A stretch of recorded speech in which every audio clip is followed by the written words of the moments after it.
repeat this process.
Testing 1 2.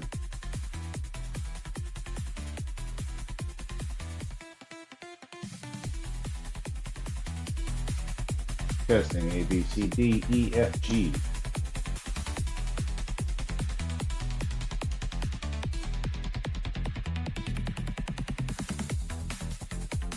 All right. I noticed some more things here that I did not notice before.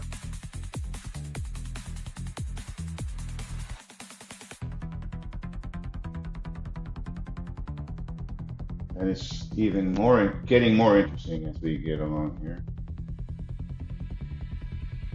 So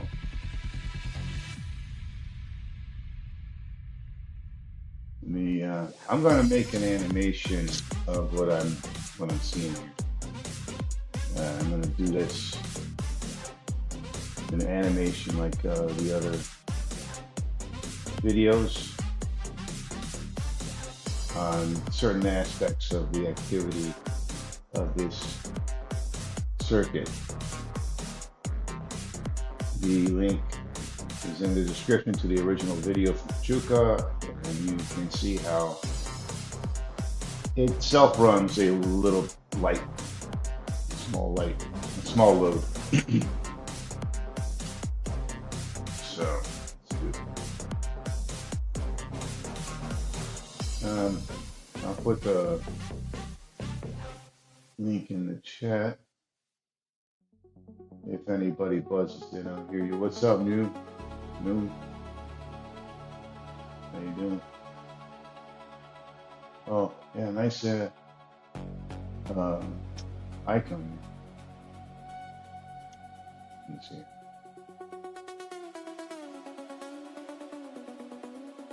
So I'll hear you buzz in, but I'm not watching the chat. And be drawing this out real quick. So I'm going to close the gates here and use, I guess, red.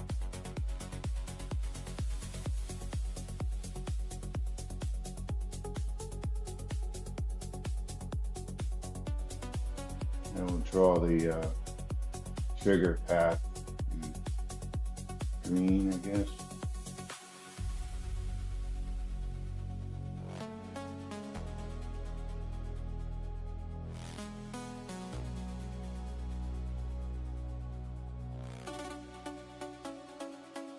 So what I noticed here is that the this antenna vertical Tesla coil actually gets pulsed. I thought it was constant current before. Let me go over why it's not constant current. So when the plus 9 volts goes through here to trigger these two transistors, well, actually, to trigger, doesn't even trigger the first transistor, you see? So,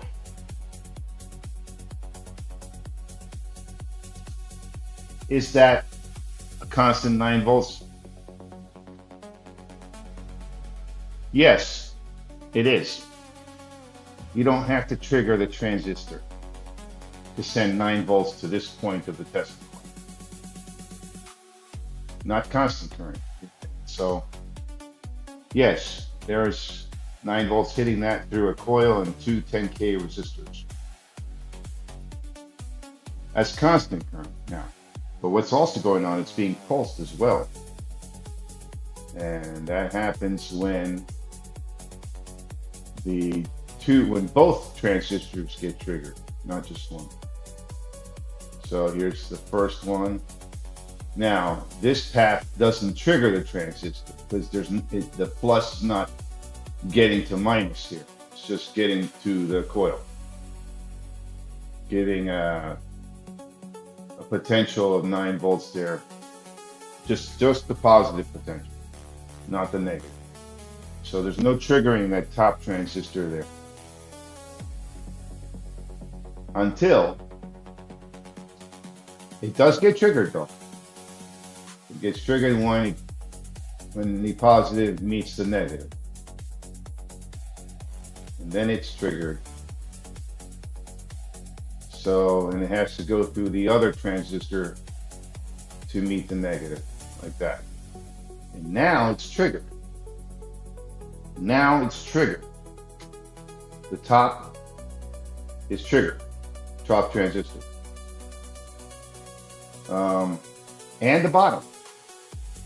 But what I want to point out here is, while you got 9 volts plus, just plus potential hitting this constantly, very minimal current, no current at all actually, because there's no negative being reached. It's just a positive potential sitting on that part of that vertical Tesla coil.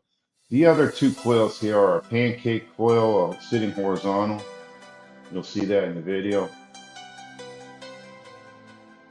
And the left one is the primary being energized, and the right one is just the stator collector. So, now that you've seen how we triggered both these transistors to negative to get them to trigger and close, you now know they're both closed. And when they both close, you actually only need to close the top one for this vertical Tesla coil to receive another pulse of only positive potential. Let me check something over. Testing 1, 2. Testing 1, 2. Let me turn this down a little.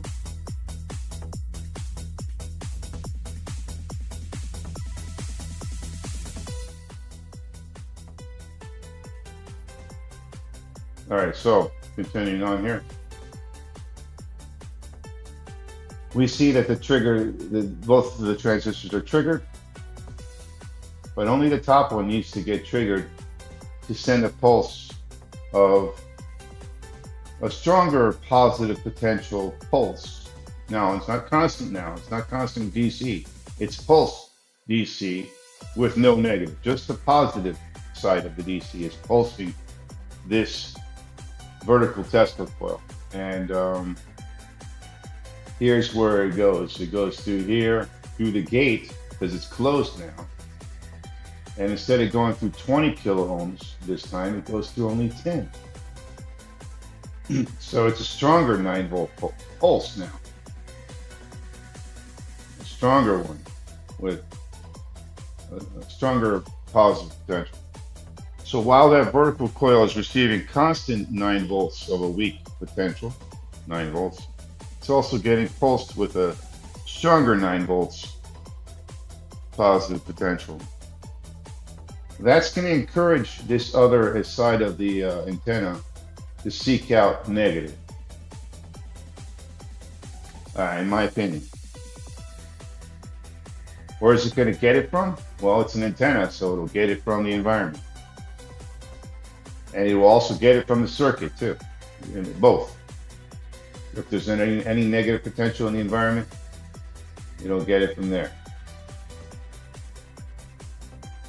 It will also, because you're sending plus here from the battery, once you energize this coil here, primary, you're gonna, because now both transistors are closed and you're double pole switching this from plus to minus right here.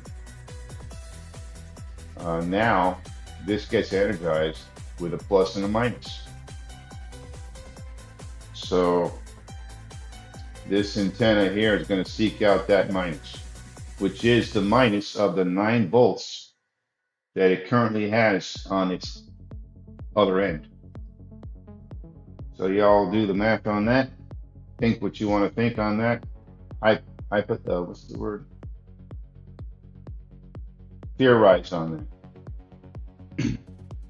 So that's a high frequency 9 volt pulse down there,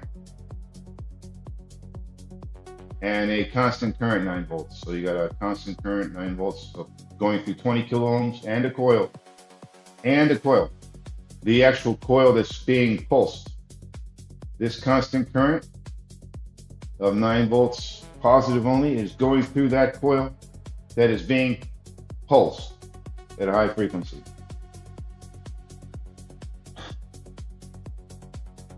And at the same time, another 9 volt positive potential is pulsing this antenna on one end. Okay, so that's why I think this antenna is doing most of the work as far as reception goes. What makes the light run on its own? This antenna right here is the receiving antenna for the environmental pressure.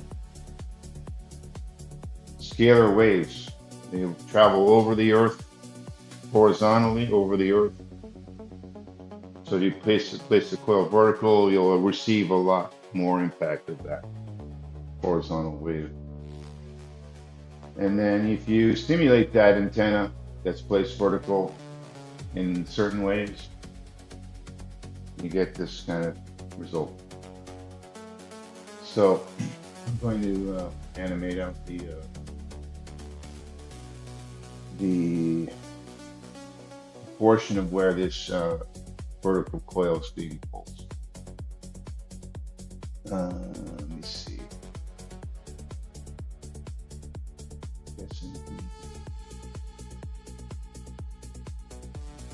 Right, okay, so it goes.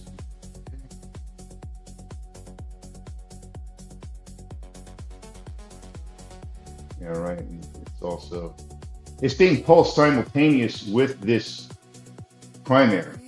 They're both being pulsed together. The only difference is the primary on the left is getting plus and minus, and the antenna coil is only getting the plus on one end. The other end is an aerial open circuit.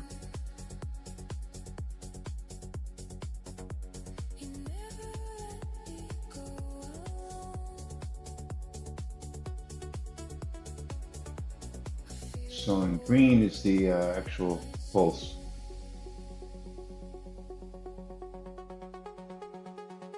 And tonight I'm just going to animate this pulsing activity of the primary and the antenna together.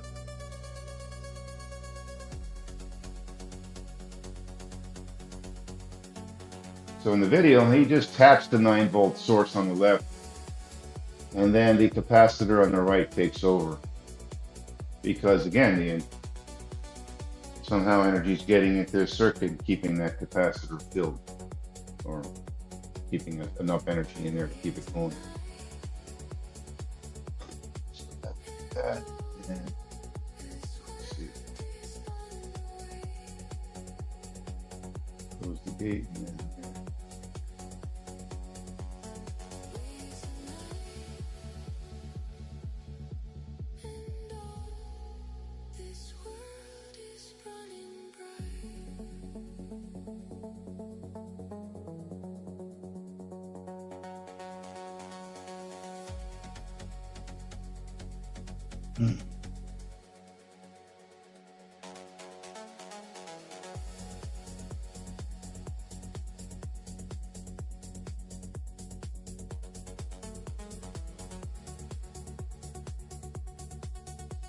and I'm going to use a different color.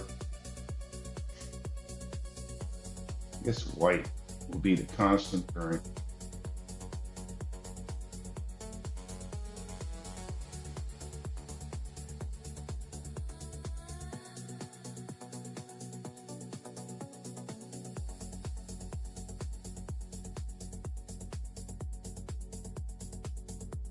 White is the constant current hitting the Tesla coil.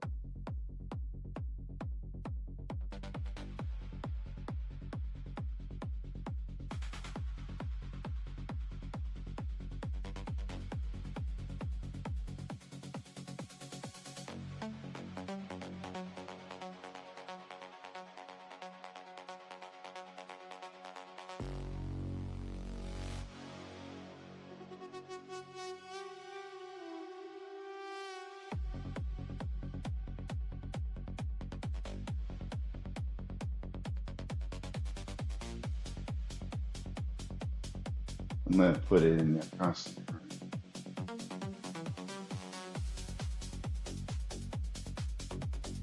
I guess we call it DC.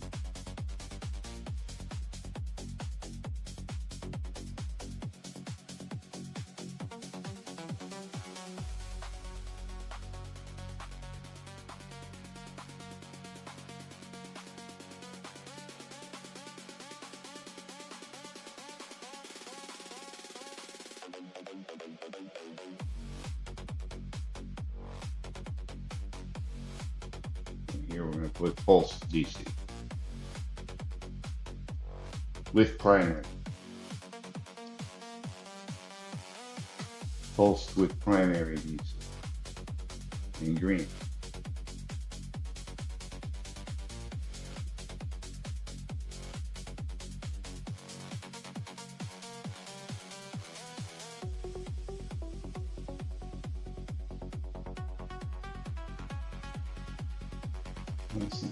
DC.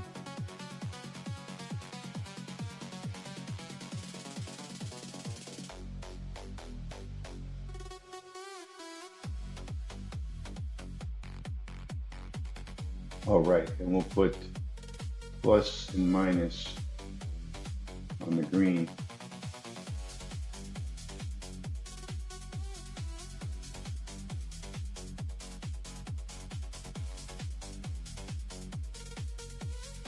So you can see the white only has plus. Oh, sorry, it's only plus on both green and white.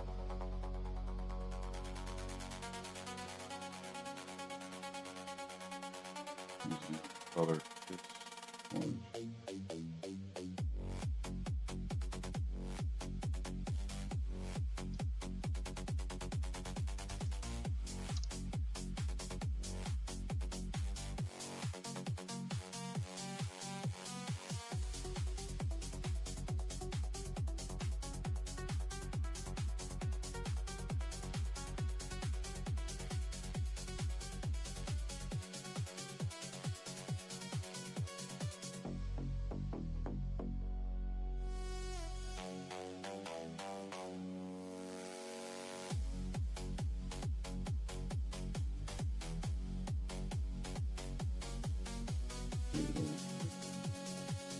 Plus potential only.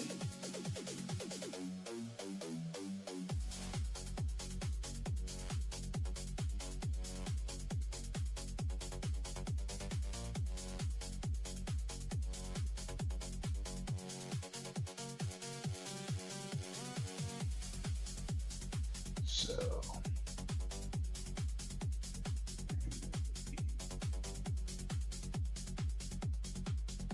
okay, pulse with DC, with primary DC, constant DC. The dictator of Tomania, the conqueror of Austerlitz, the future emperor of the world. You speak.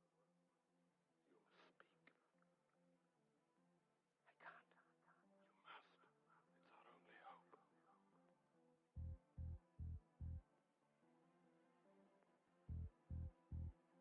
I'm sorry. But I don't want to be an emperor. That's not my business. I don't want to rule or conquer anyone. I should like to help everyone if possible. Jew, Gentile, black man, white. We all want to help one another. Human beings are like that. We want to live by each other's happiness, not by each other's misery. We don't want to hate and despise one another. In the world, there's room for everyone, and the good earth is rich and can provide for everyone. The way of life can be free and beautiful, but we have lost the way. Greed has poisoned men's souls, has barricaded the world with hate, has goose-stepped us. We got the white showing the constant DC path, and the green showing the pulsed DC path. Our cleverness hard and unkind. We think too much, feel too little. More than machinery, So, humanity. More than cleverness, we need kindness, gentleness. Without these qualities, life will be violent. All will be lost. so now what? All will be lost.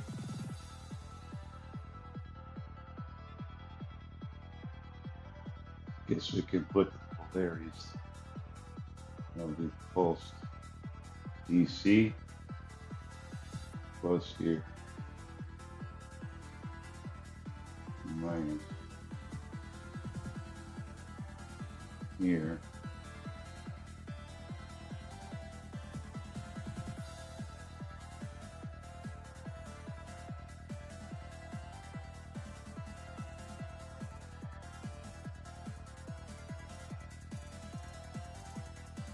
Plus and minus.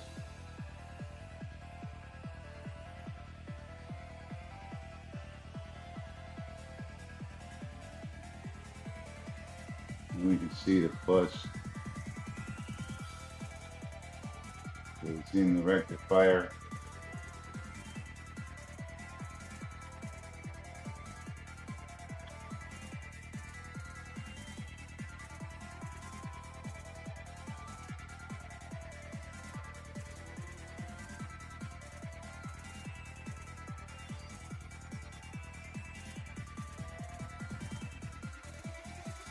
The aeroplane and the radio have brought us closer together.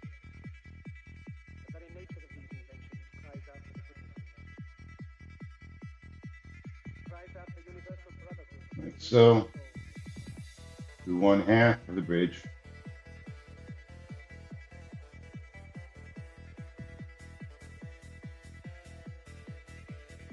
Even now, my voice is reaching millions throughout the world.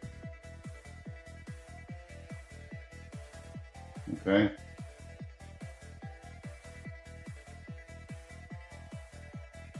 To those who can hear me, I say, do not despair.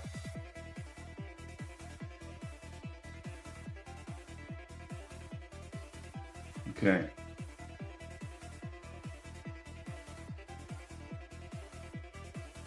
Hmm.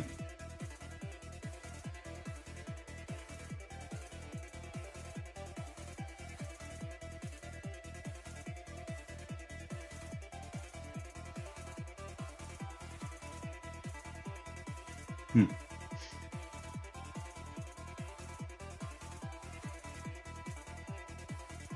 Let's do it like that. That'd be one stage, the closed stage of the transistors. Soldiers, don't give yourselves to brutes.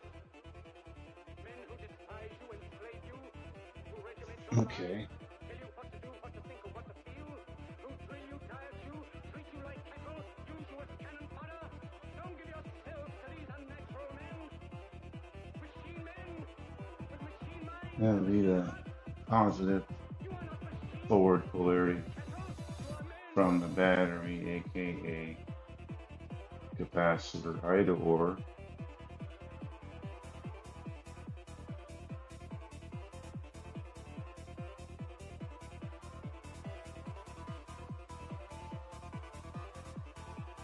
And then after that, the capacitor takes over.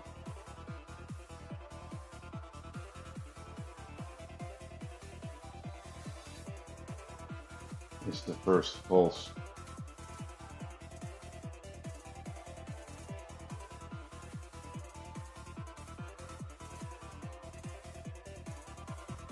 Plus potential only.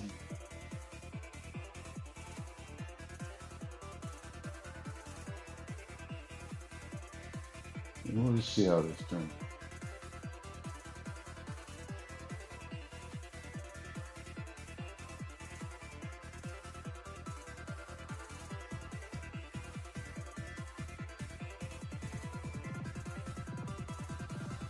The misery that is now upon us is but the passing of greed, the bitterness of men who fear the way of human progress, the hate of Now power we'll which do the corrupts open stage of the transistors where the flyback happens. will return to the people.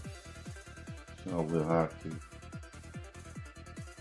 And notice that this half of the bridge is taking the forward first initial closed portion of the transistors. The coils being energized. That's that half of the bridge is taking that. And then the flyback is going through the other two diodes on that full bridge back to the capacitor on the right. I'm going to assume that this first initial pulse fills up that capacitor and then it runs off the capacitor off after that. That's what he does in the video. He just taps the 9-volt battery to get it started. And if you notice, the plus from the 9 volt is connected to this side of the capacitor, and the minus is connected to that side. So the capacitor gets charged at the same time as he taps the 9 volt. And so does the switching begin. So let's do this. See what we can do.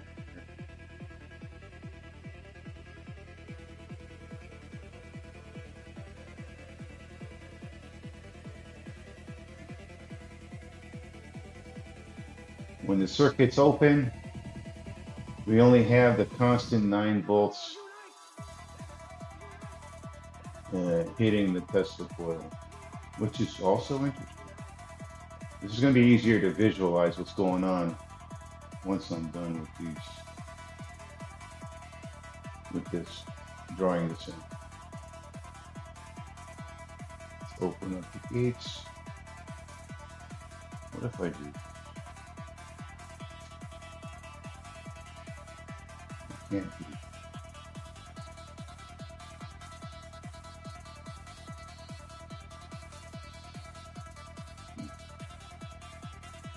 I need to take out the green.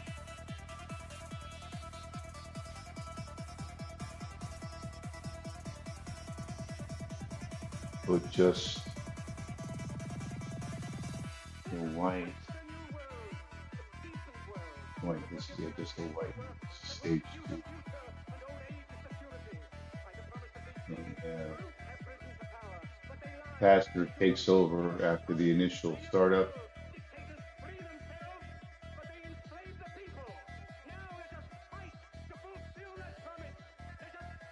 Plus.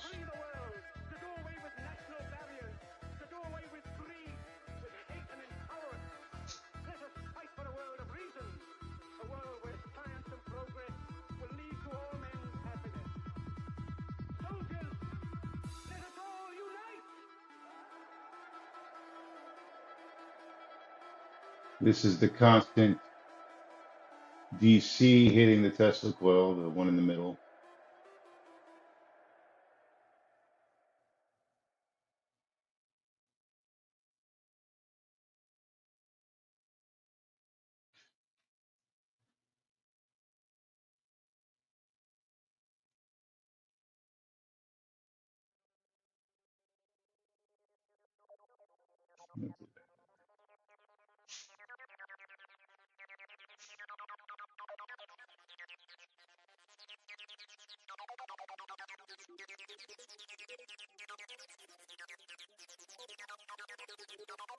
And it's not plus and minus DC, just plus DC.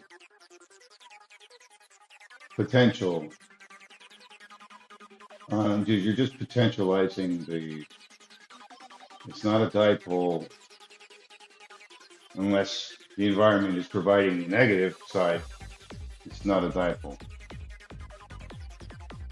It's just a positive field potentializing this vertical test.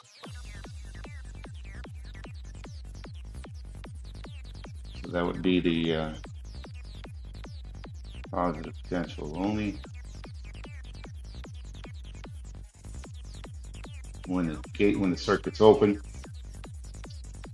And at this point, the primary is flying back in reverse polarity. So you have a negative here and a positive here.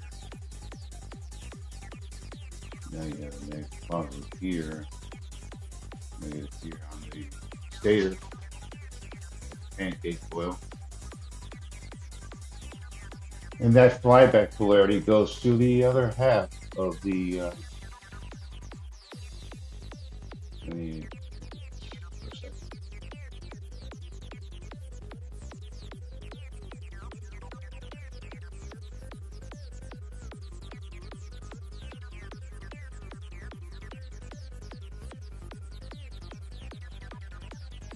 See this. Oh, okay, so there's,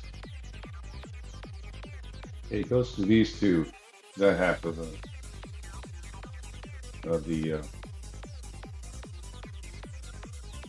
bridge.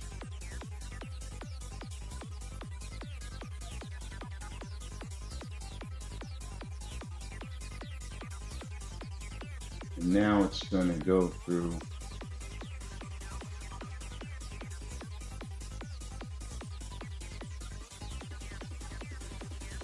yeah, the other half of the bridge. So look at the plus here.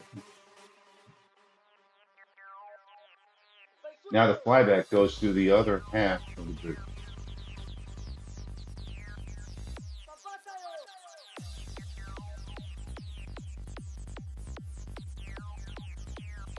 Before it was going through these two diodes. Now it's going through the other two.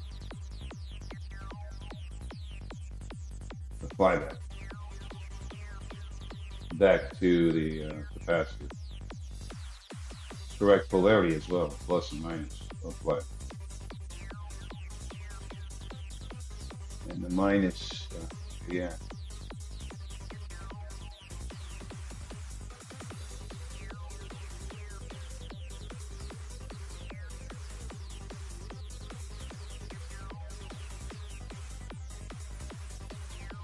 Did I do that right? You know, no. Yeah, I did that right.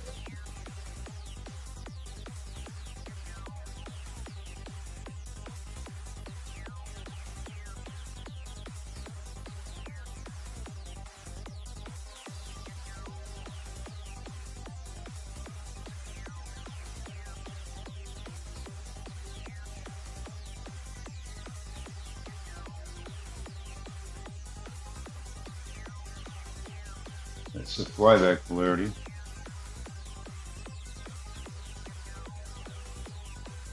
Charging up the capacitor. So the flyback is charging the capacitor.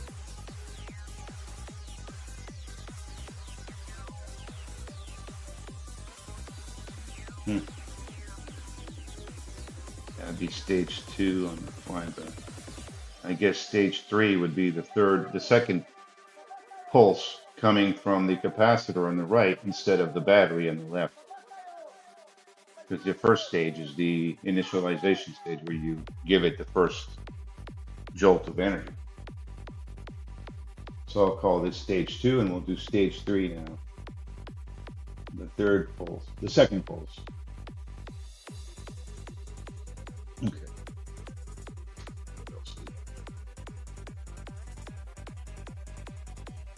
Maybe I should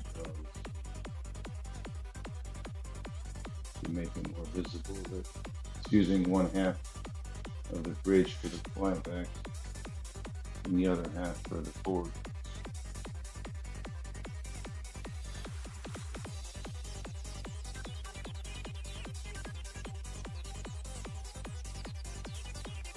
Yeah.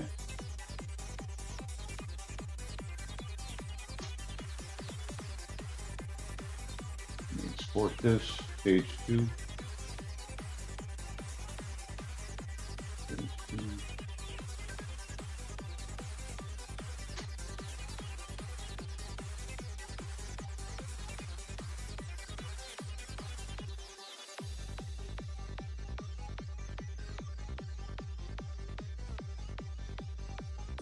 This is stage 1.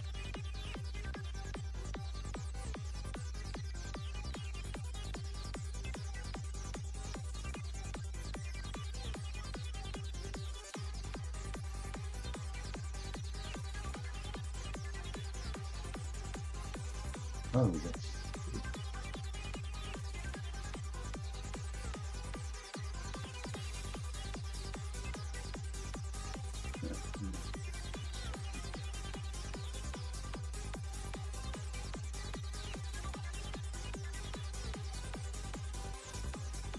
stage 2. Stage 1.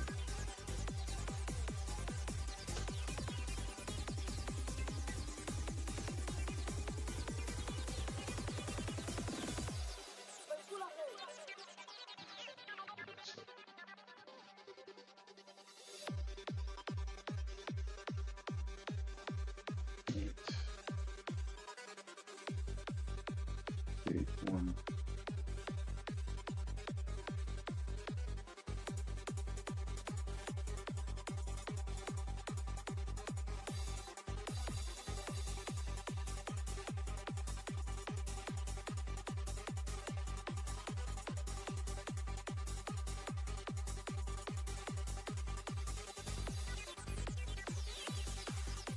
Now,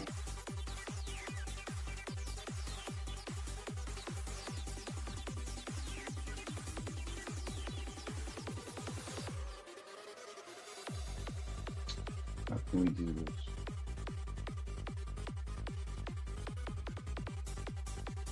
Guess I can delete.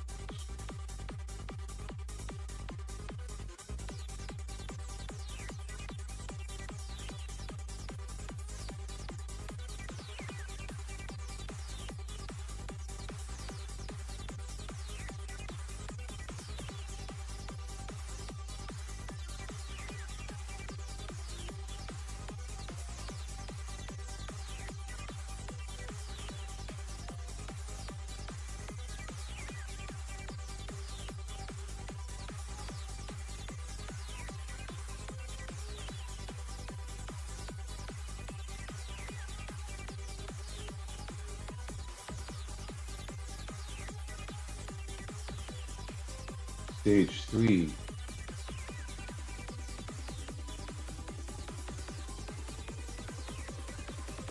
Stage 3, the green,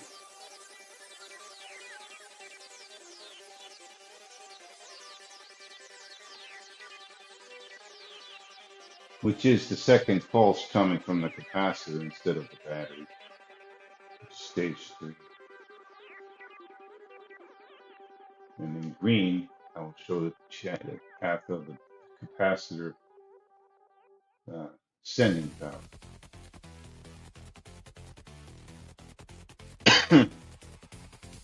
Which is funny because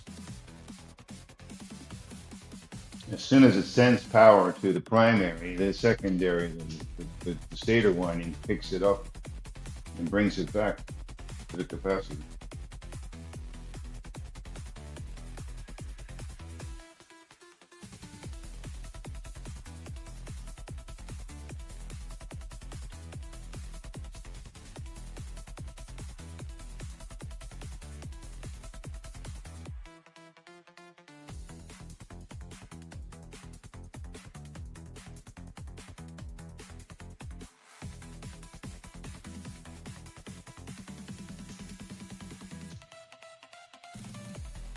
And this is also how the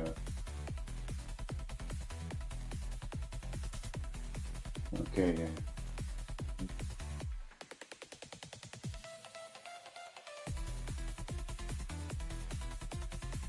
the triggering is in green, I believe. It's supposed to go through the coil. Right. And green.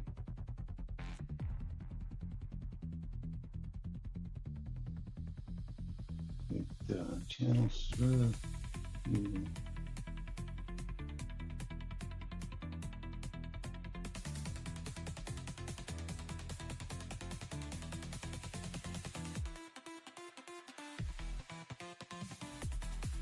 Well, green would be the one color.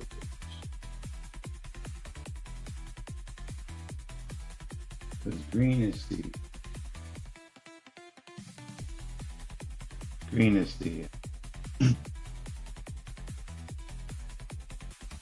pulse channel through the gate. Okay.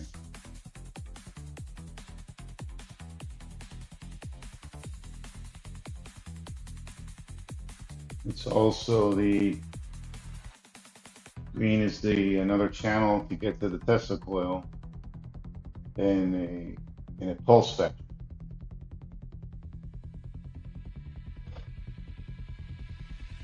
So let me see.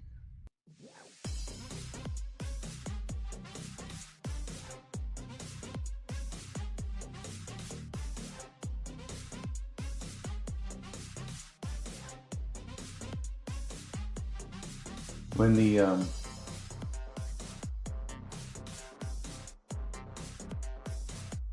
guess this pink would be the magenta or whatever is the trigger signal. Or no, I'll make that the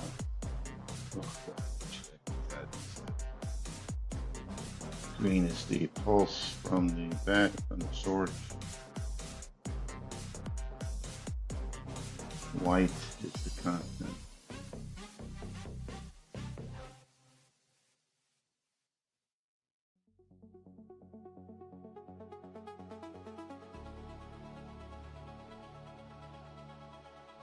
They're pulsed together anyway.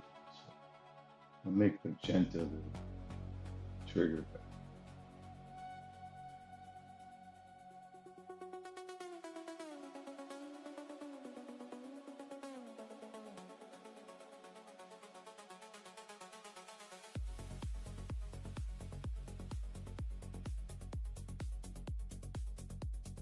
Or is that just going to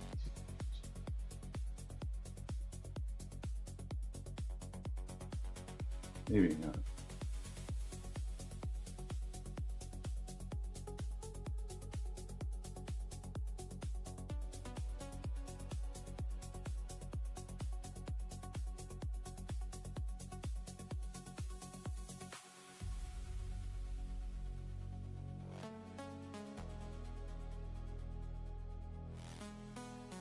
Maybe not. So you can see magenta is the trigger path for both transistors. And only the top transistor needs to close to send a 9-volt pulse to the Tesla coil.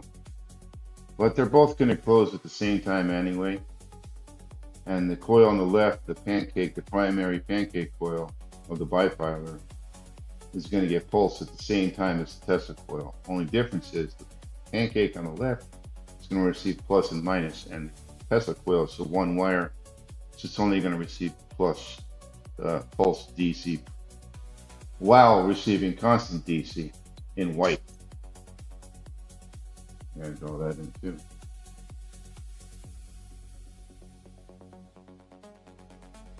Put a little bit of white here. There's a lot going on here.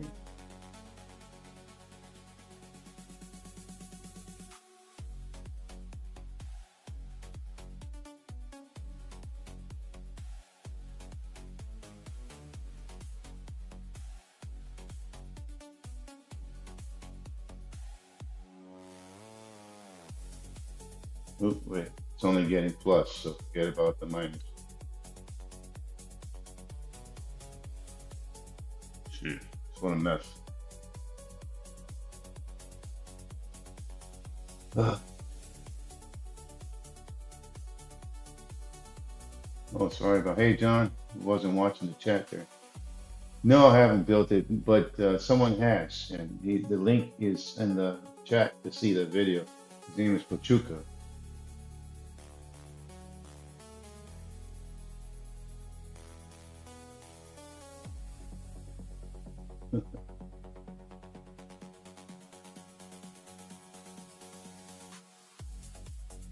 Slayer Exciter, land research. I don't know. I'm not familiar with the. Yeah, I guess maybe that's what it is. A Slayer Exciter.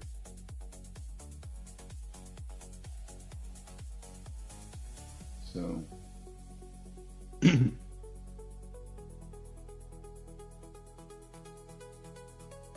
what do we call this? Export this stage 3 before I lose it.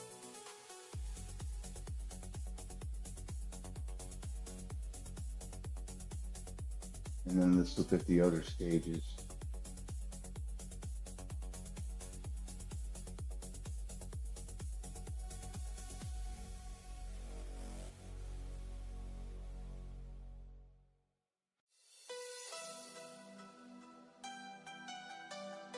Okay, open clear. Stage 1 and 2.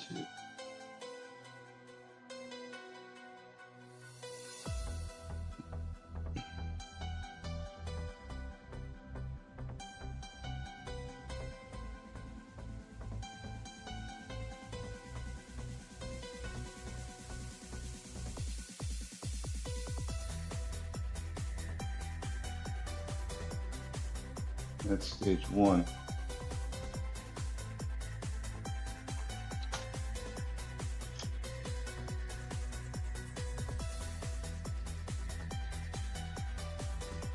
Might as well put the green going over there too.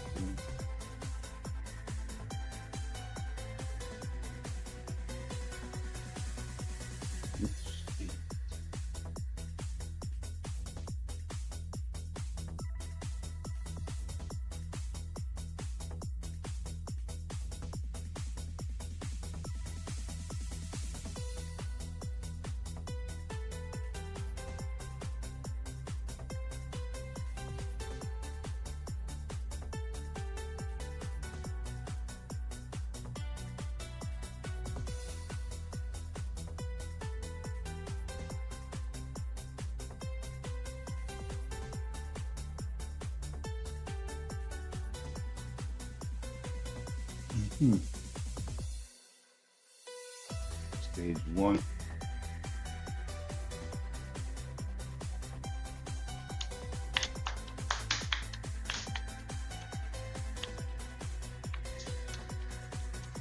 Plus potential only. Hmm. Let's export this stage. Anything else I'm gonna put in here?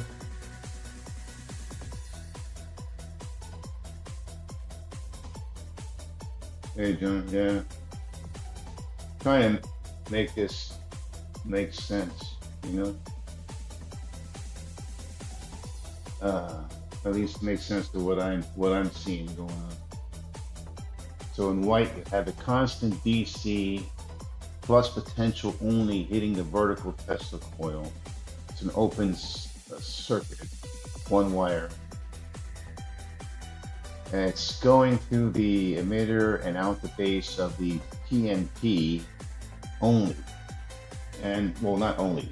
Not and what I mean is it's not going through both transistors to send that constant DC. It's only going through the PNP and through the primary of the pancake coil bifilar and through both 10K resistors. So to give constant DC, potential of plus only, no minus.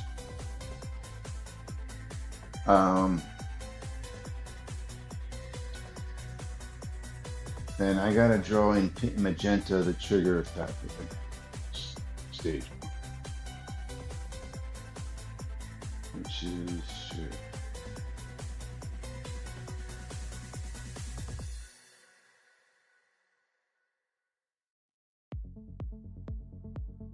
This is the trigger. I'm gonna have to put this label these colors in these images.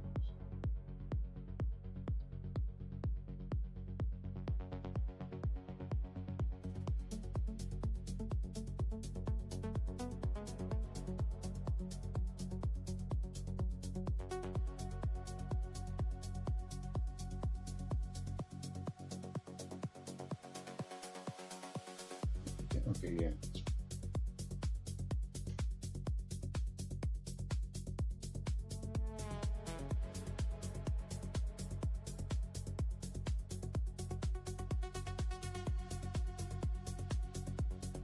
It's your trigger path.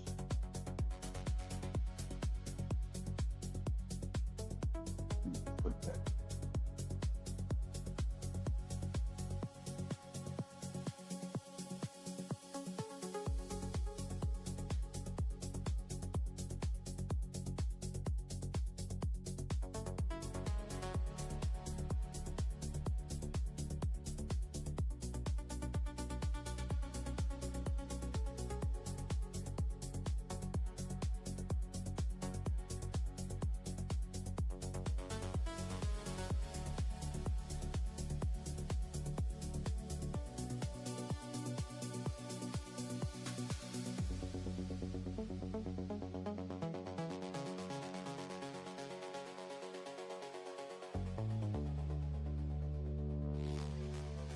Is there anything else I gotta do? That's the trigger path.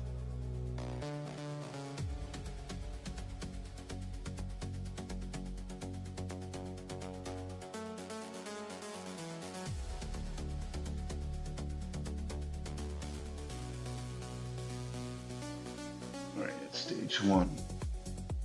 Hmm. This is gonna kind of be confusing at first, but when I get it animated, it might make more sense. It might.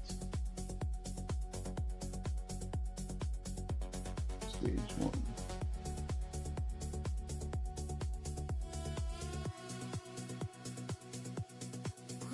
What stage two?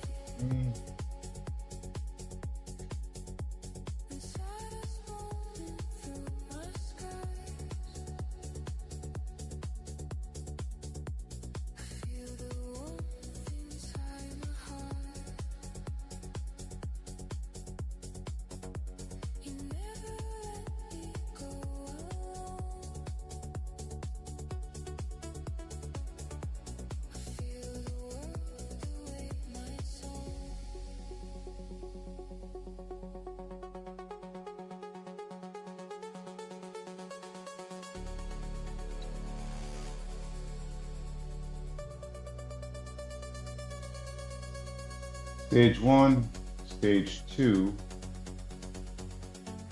is the open flyback stage.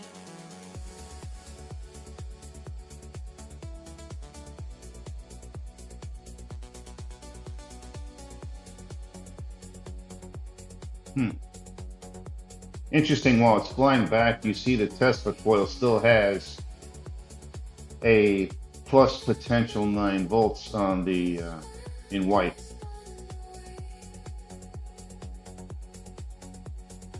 Going through 20 kilo ohms and the primary coil, which is out also flying back. There's a connection there going on between the flyback of the primary, the high voltage flyback of the primary, and the Tesla coil, one wire receiving the 9 volt potential only. They're yeah, so the Tesla coil's got the 9 volts potential while the primary is flying back. And then back to stage one, you trigger the transistors to close. The primary on the left gets energized with the battery voltage, and the Tesla coil is receiving a pulse at the same time as the primary of the pancake. It's receiving a positive pulse, not a positive negative. What do you call a single pole? I don't know. Monopole. It's a monopole combined with a dipole. So the monopole Tesla coil in the center is being pulsed at the same time as the dipole primary pancake coil is being pulsed. They're getting pulsed together at the same time. Yeah. And the secondary of the pancake winding is a receiver, is a stator pickup coil. It's picking up the transmission from the primary, sending it through a rectifier, one half of the bridge, to the capacitor. And I guess in the middle of all that, the Tesla coil is receiving radiant energy and funneling it into the circuit somehow. Positive energy? How would it get in though? It has to be getting in wireless. In my previous video, I was going over how that could happen. And then you know, the vertical coil is radially emitting, you know, waves around itself, you know, like so. And the pancake coil is sitting right here, you know, picking up those waves. You know, so that's probably how.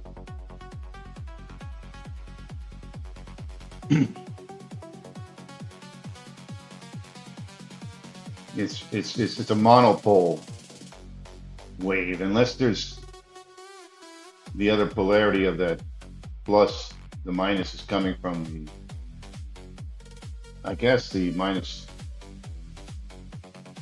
from here, you know, can wirelessly transmit. And, you know, I don't know. It's hard. It's speculation how the radiant energy is getting into that vertical Tesla coil. That's another day. We'll figure that out eventually. I mean, it's an antenna. Like I said, it's vertical, and there's scalar waves going up over the surface of the planet. That's my opinion on that. You were to just sit in a piece of copper pipe sitting straight up, or any kind of metal, and you put a capacitor and a diode to it, you're going to see some kind of a small amount of energy coming in there without pulsing it or doing anything to it. But if you pulse it at a high frequency and do this kind of stuff to it, you might increase the amount of input from the environment.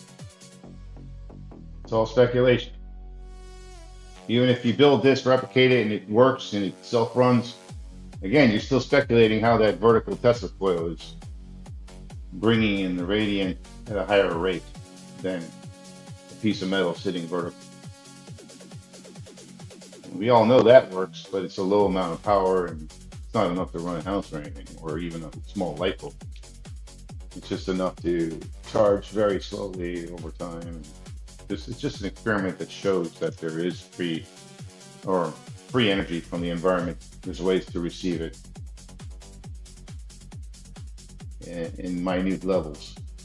To receive it in bulk levels, that's a different story. It's going to require more work. Okay, so this is stage one. Looks good to me.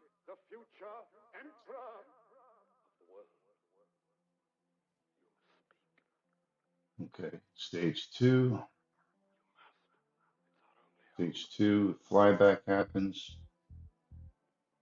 Capacitor takes over, sends the plus 9 volts to, keeps it going on the vertical Tesla I don't coil. want to be an emperor. That's not my business. I don't want to And rule there's or stage conquer two on the anyone. flyback. I It should like to gets help everyone rectified if possible. Jew, Gentile, to black the and white. secondary. We Let all me want to help one another. put that in Human red. beings are like that. We want to live by each other's happiness, not by each other's misery. We don't want to hate and despise one another. The world has room for everyone, and the good earth is rich and can provide for everyone.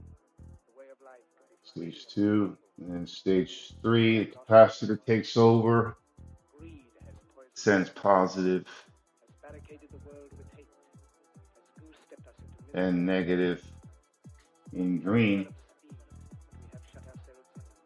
Machinery that gives as abundance well has as the made us trigger poor. signal Our knowledge has made us in timid, magenta. our cleverness hard and unkind. We think too much, feel too little. More than machinery, we need humanity. More than cleverness, we need kindness, gentleness. Without these qualities, life will be violent, and all will be lost. Okay, so the All will trigger be lost. signal comes from the capacitor now.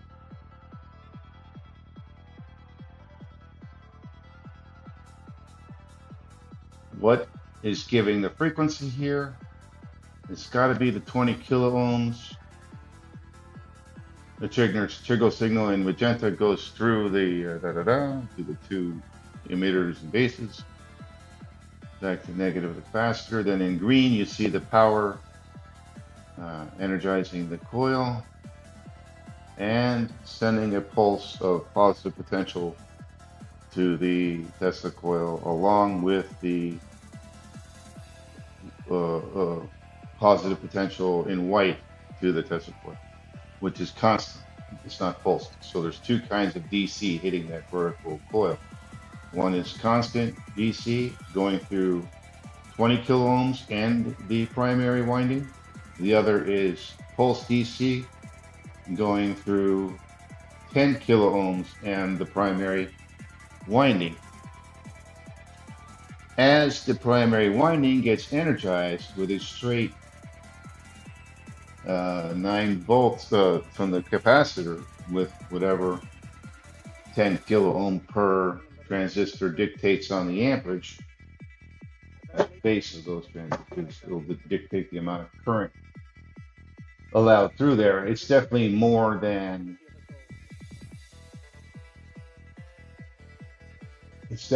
than what the well, actually, yeah, it's more than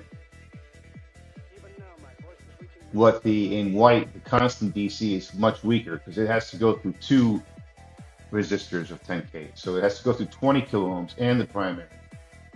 As the constant goes through there, and then the primary gets pulsed, so there's some kind of influence going on there with the constant current on that Tesla coil when the pulse happens and when the flyback happens. So that's what I wanted to say. The flyback, this negative flyback here, yeah, that's what I was missing. Last night I saw this also. Like, oh, the negative flyback can go this way and um, hit the Tesla coil, the vertical coil. See?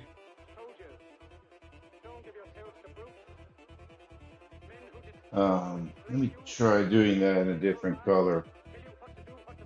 Make it what color?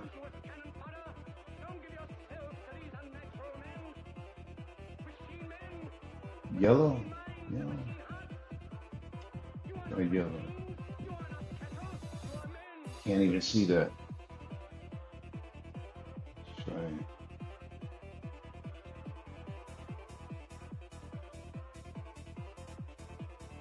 darker. This negative flyback here.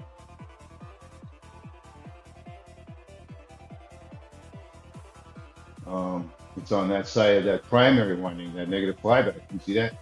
So it can influence the Tesla coil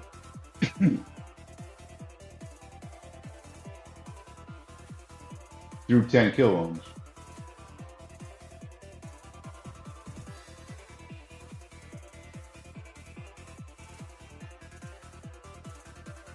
And place itself right here where you have the constant positive potential. Uh-huh. Mm. You know, through a hardwired connection, not wireless. This is hardwired flyback touching the Tesla coil. Negative flyback only. I don't know what to think of that. Just thought I'd point it out.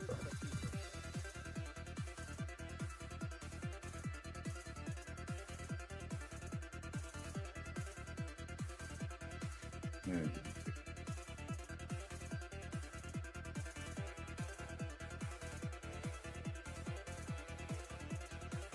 I don't know what to think of that. Well, you see, there's a positive flyback. That's wireless. Okay, whatever. I'll just leave it like that. You see the negative flyback is touching the Tesla coil through a 10 kilo ohm. So it's kind of giving that Tesla coil an AC signal, plus and minus, via the flyback. Stage 2, stage 3, stage 1. All right, time to wrap this up and make it a animation.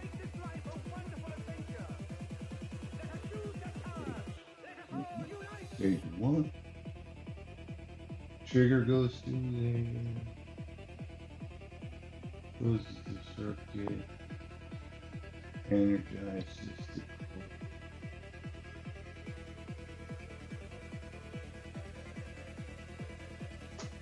Also sends that there. And then stage 3. Flyback happens. Plus stage 2 flyback happens.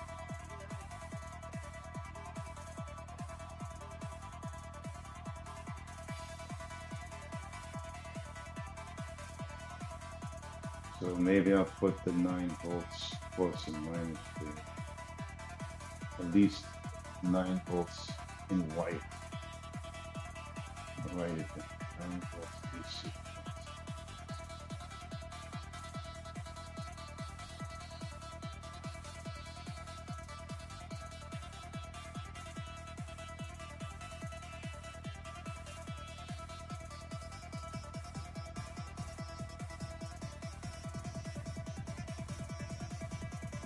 Yeah, that's enough. You already know it's constant DC. 9 volts.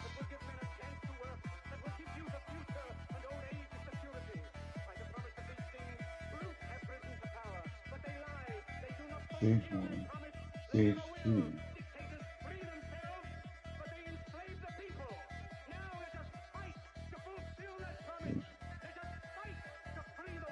Stage 2. Flyback.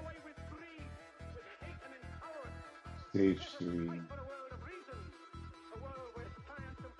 Capacity takes over.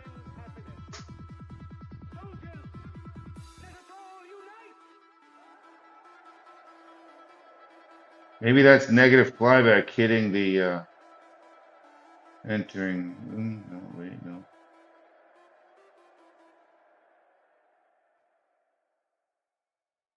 I don't know. It's got to be wireless. The radiant energy keeping this circuit going has to be transmitted wirelessly from the Tesla coil to the secondary of the pancake horizontal bifilar. That secondary is acting as a pickup. Okay.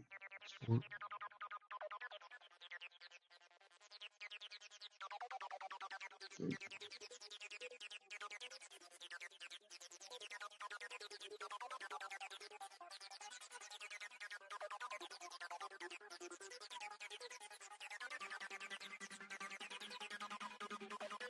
Stage 3.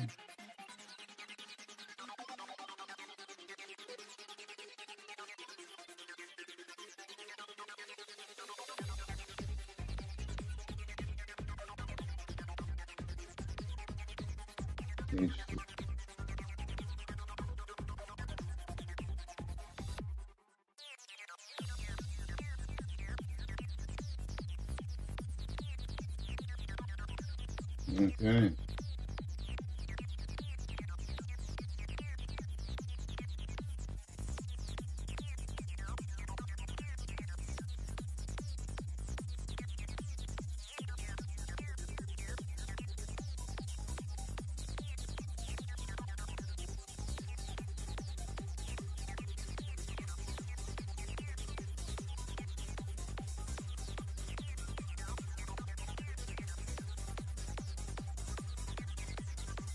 Alright.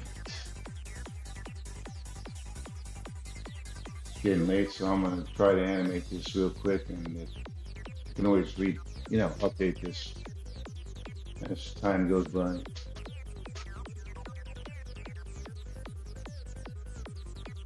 Okay, didn't see sign up for streamers, so I couldn't see. It's interesting. StreamYard. Well, you don't have to sign up for StreamYard, John. Or maybe you mean YouTube, or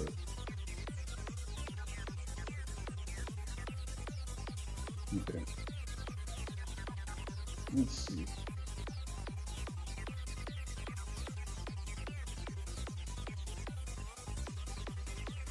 Let me close all that.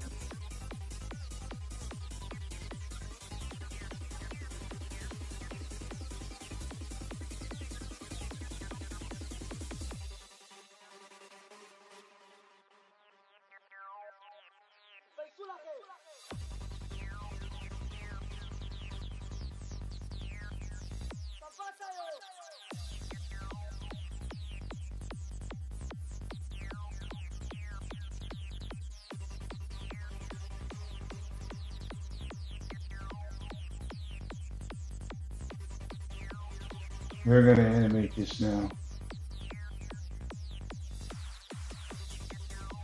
Stage 1, stage 2.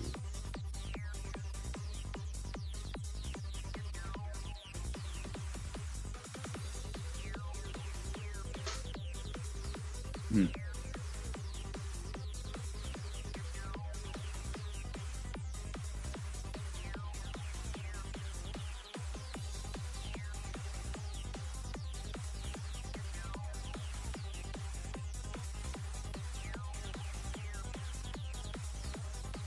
Oh, you mean to join the chat? I mean the link, the StreamYard. It just you click the link. You don't need to sign up for StreamYard. You just it's free. You can get a free StreamYard account 40 hours a month, but you don't need to join anything too. What you do need is to have a YouTube login and password to join the stream, because I have a filter set up here. Let me see if I can take it off. Guests can stream to their own guests, your player sound, just must authenticate. No, it's off actually. So you don't need to authenticate to join this stream. Usually I have it on, which means you have to have a YouTube account to join. But it's off now. If you want to join, you should be able to. Just click the link in the chat there, and you don't need a camera, but you do need a microphone. It probably won't let you join without a microphone. There's no point. Joining without a microphone. You might as well just chat like you're doing now in the chat. So that you do need a microphone to connect the stream.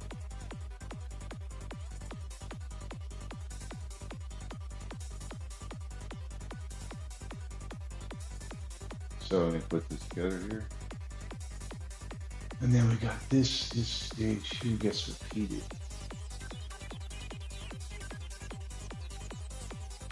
So it should look something like this.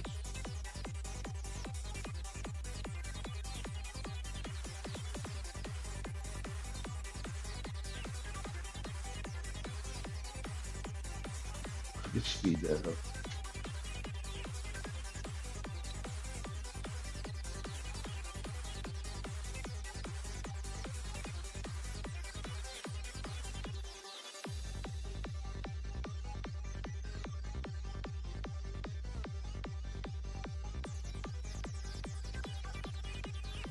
I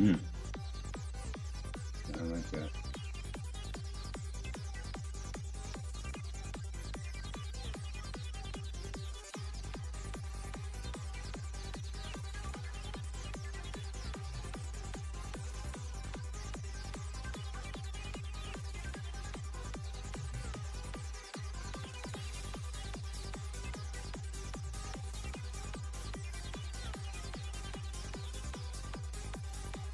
Oh, right. That's so many points.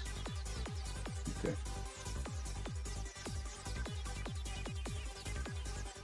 versus this one. Then it's that. Then it's this one. Then it's that one. Then it's this one.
Hmm.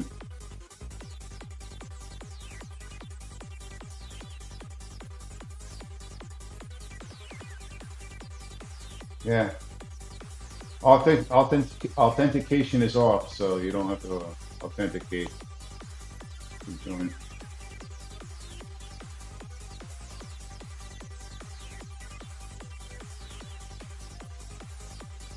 If you see something about what's going on here, you want to comment on it, please join in. I'd love to hear it, figure out this vertical Tesla coil and how it's actually, I think it's wirelessly transmitting the radiant to the vertical, to the horizontal pancake stator one.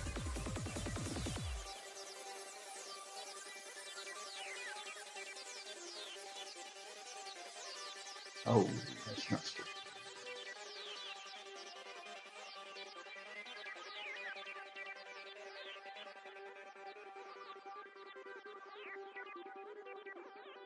Oh no, gotta take that out. What is that, stage two? Stage two. I gotta take that. Otherwise, it'll just be confusing.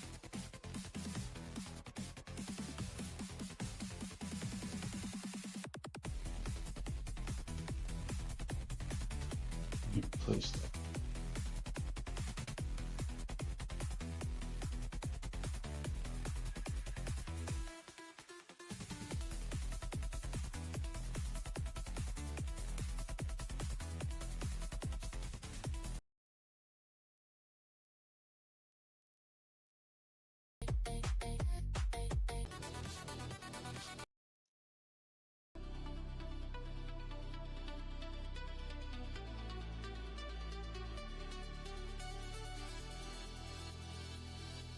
Stage two. Yeah, gotta take that out.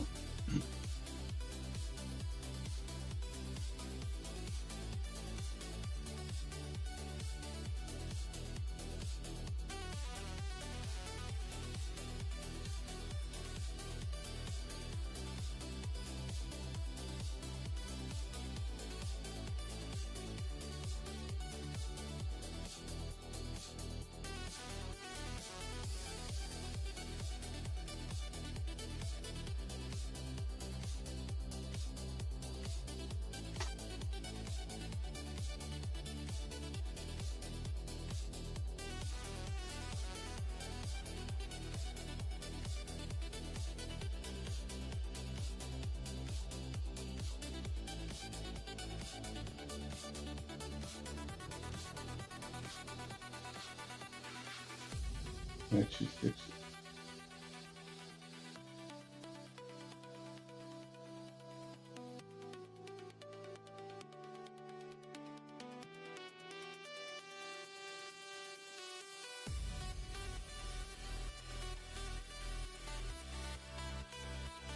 That's just the first one.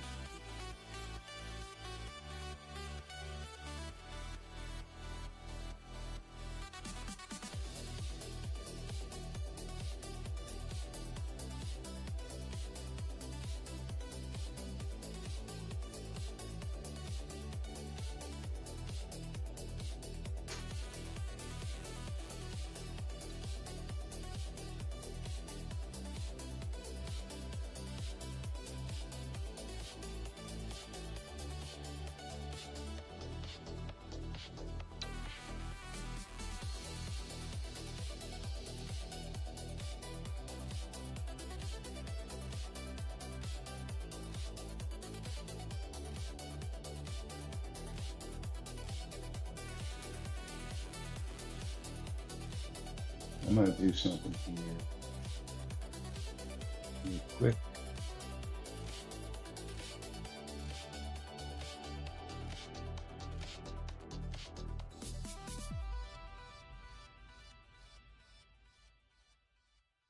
Stage one.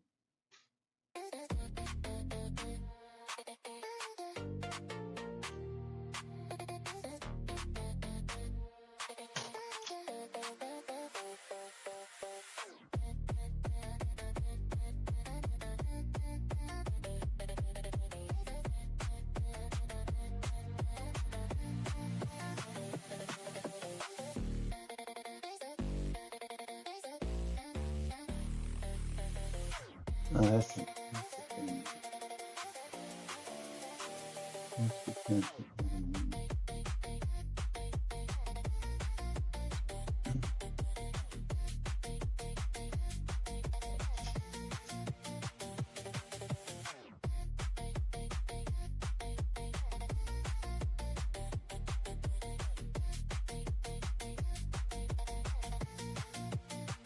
Maybe I can do it like that. Okay, so with green and white. Okay. Let's see.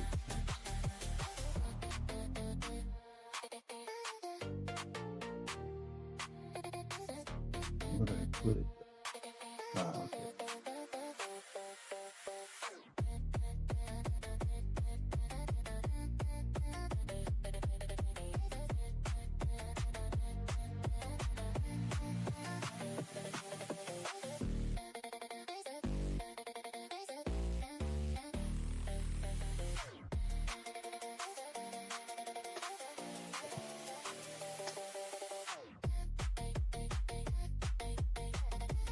Green.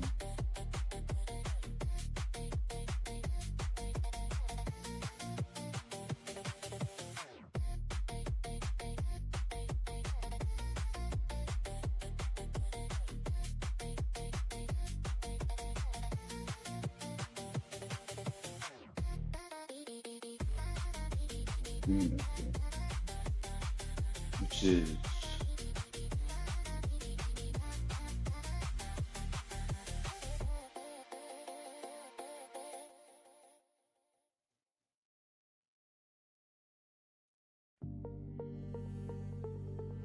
um,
9 volts.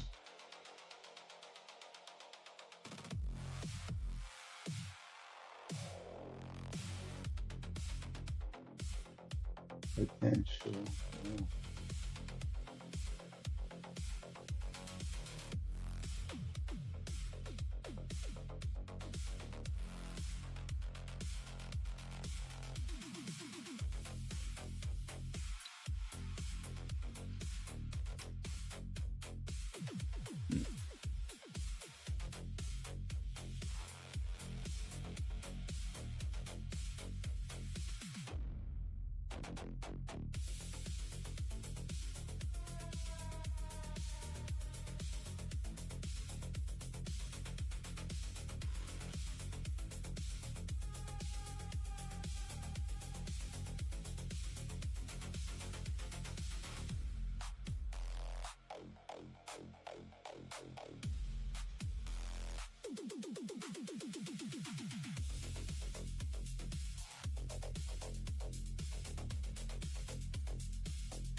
It's all right. It's all right, John. No worries.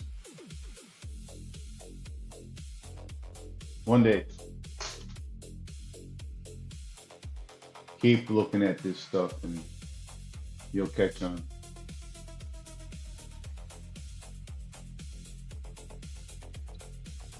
9 volt potential monopole. If I leave that there, that'll make sense.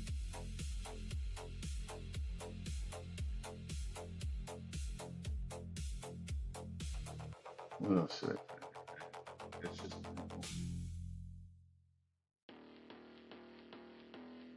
yeah.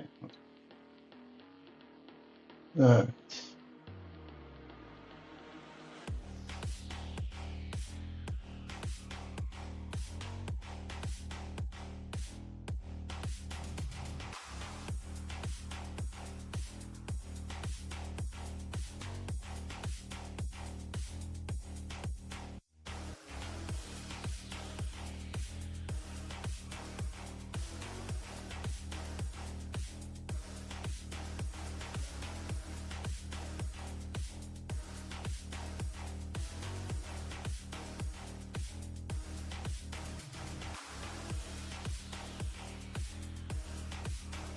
This is basically how I produce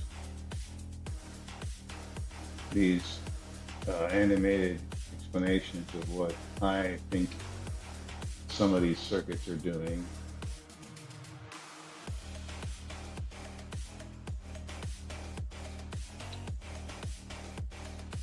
Start from the beginning. Maybe me.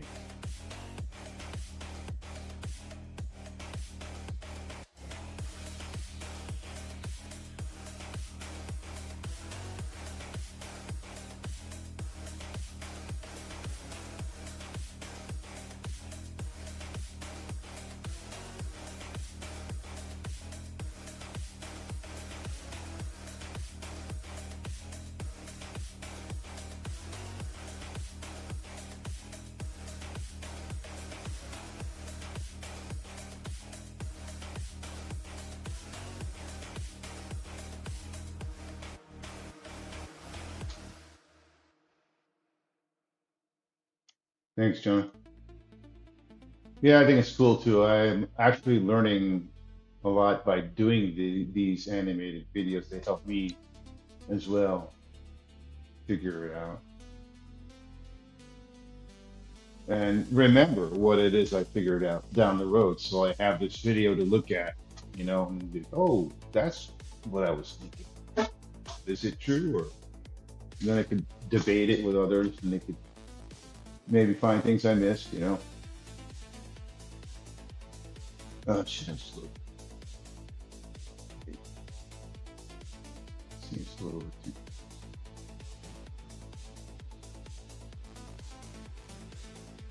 Let's try that.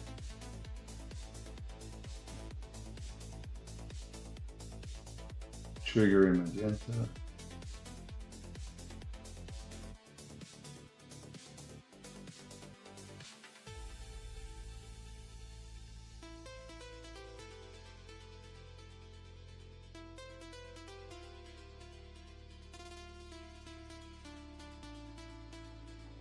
Let me do one thing, man.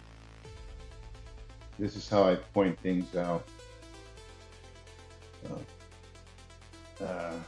This will help too. So we're going to start off with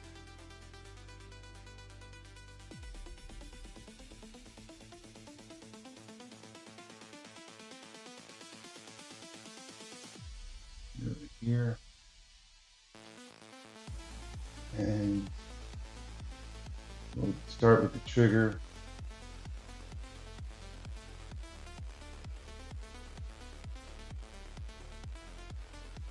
Yeah, actually, maybe don't do that.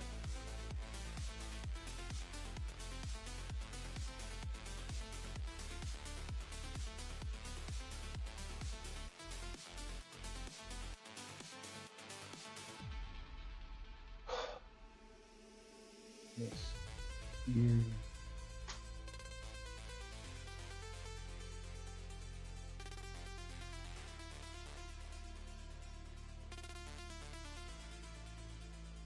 That's 5 seconds.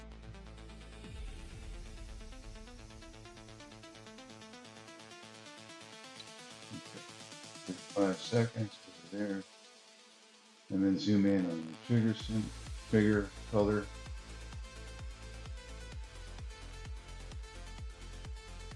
Point out things about the circle.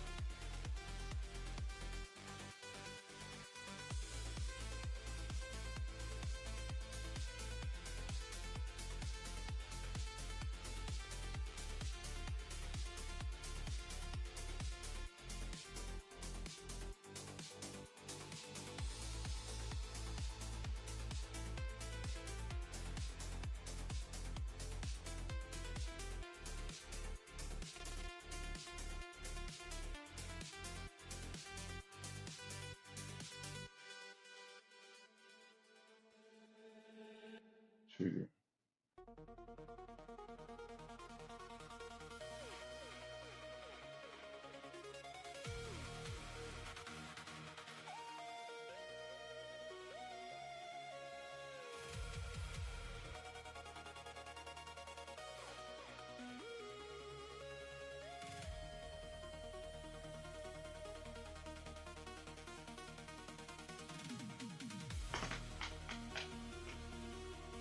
And then,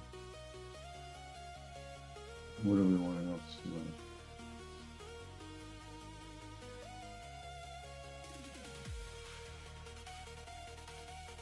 Right.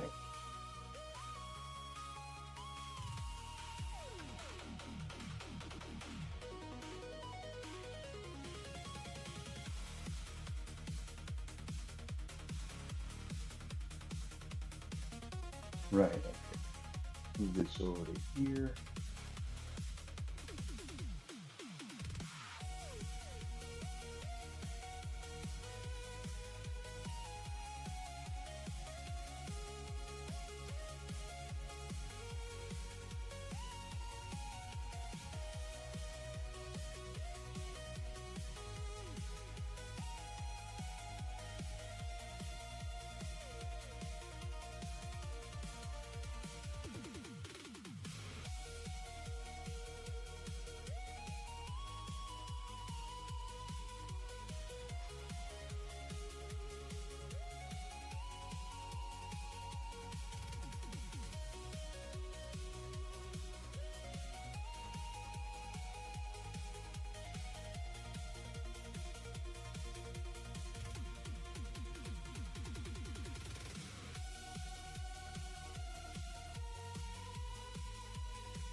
Need a faster computer.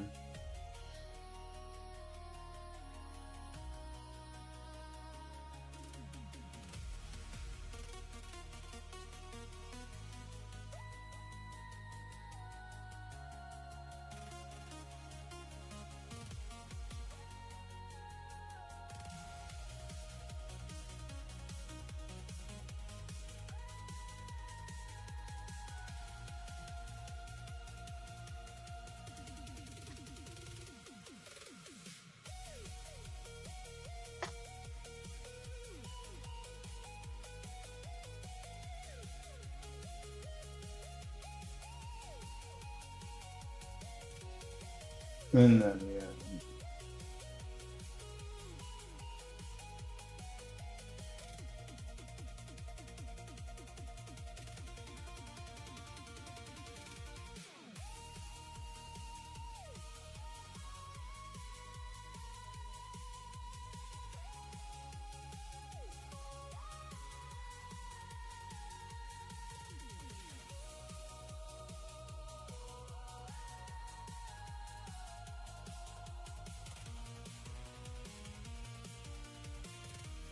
And then we'll do this. Move it over here.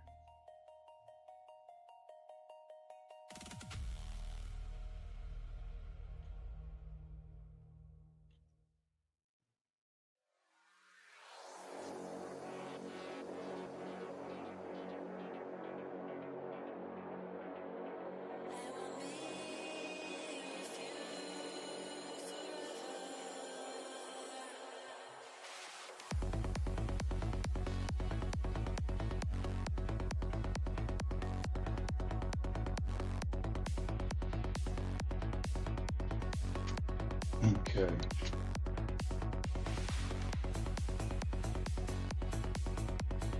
Got it in. These.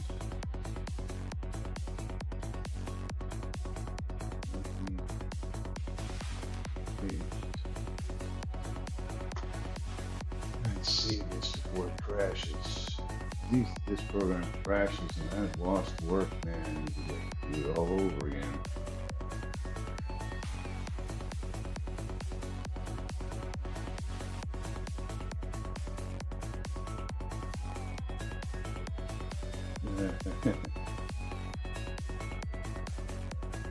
Let's see if that works. We gotta slow that down.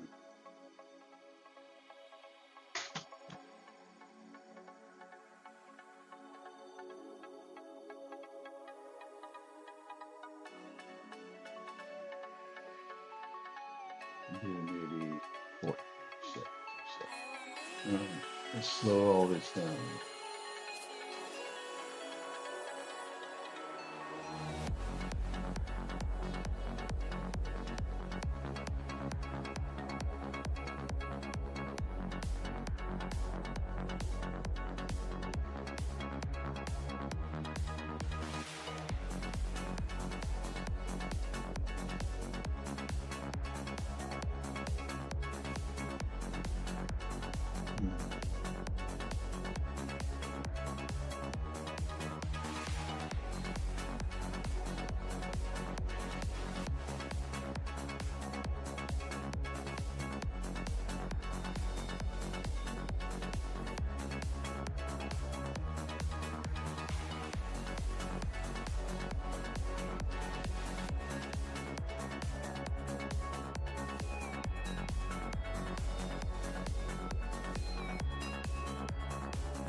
See what that looks like.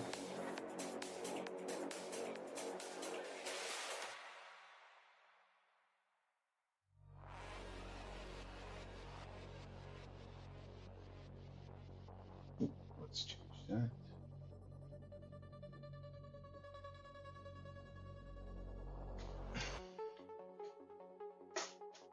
burning a lot of brain energy. Have to get some brain food. McDonald's? I don't know.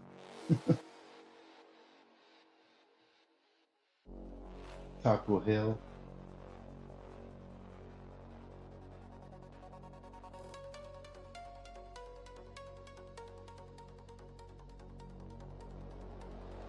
Lower.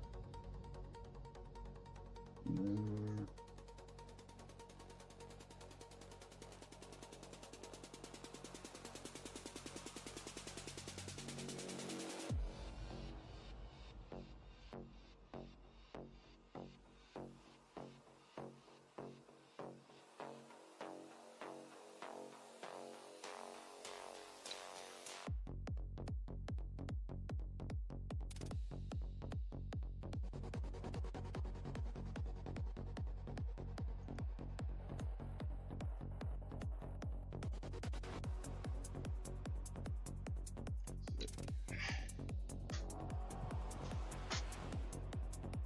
Trigger.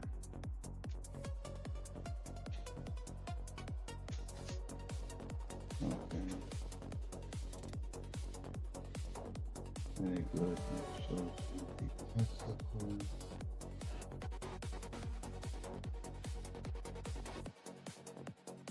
Then it points out the kind of current hitting it. And the whole time it will show it as a monopole through the whole video. All right, good enough. That's just a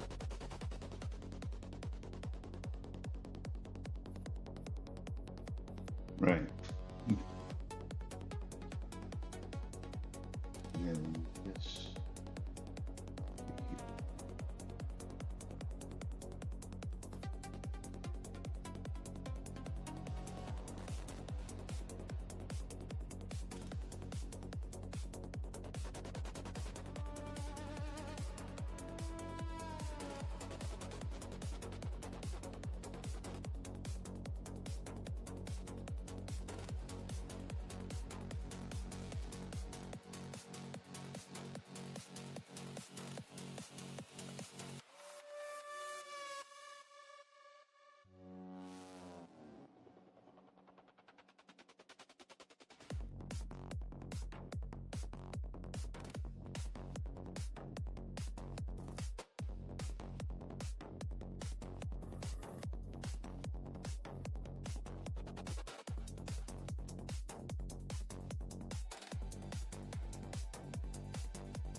Mm.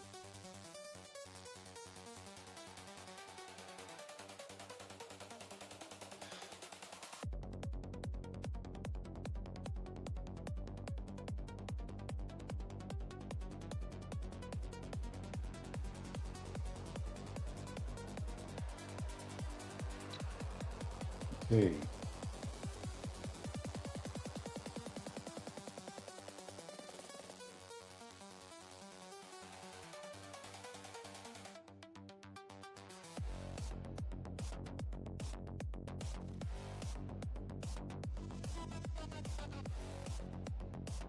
I'm pretty sure this has got to be a Tesla patent. It's just too incredible. The kind of stuff that's going on here. Where is that?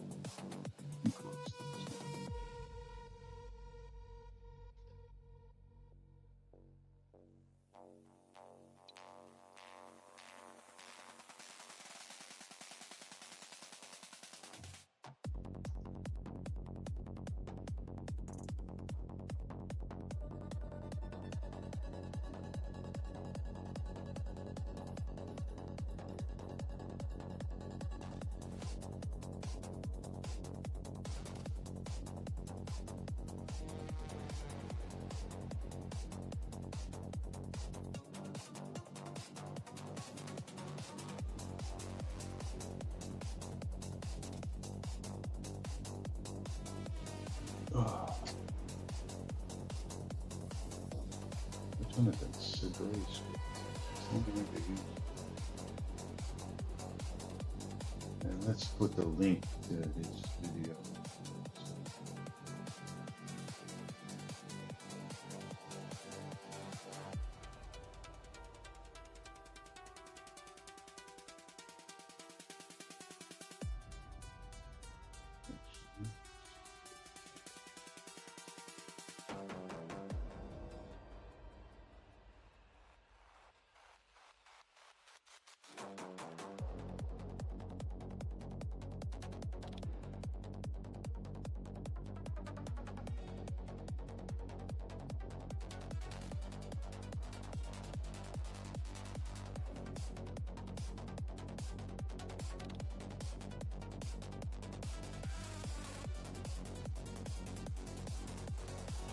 Which video? Unrelated video.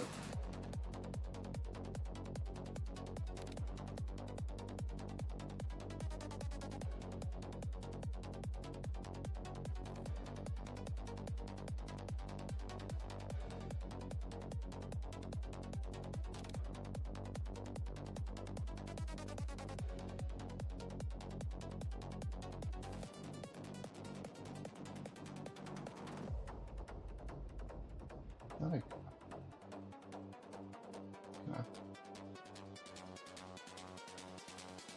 this.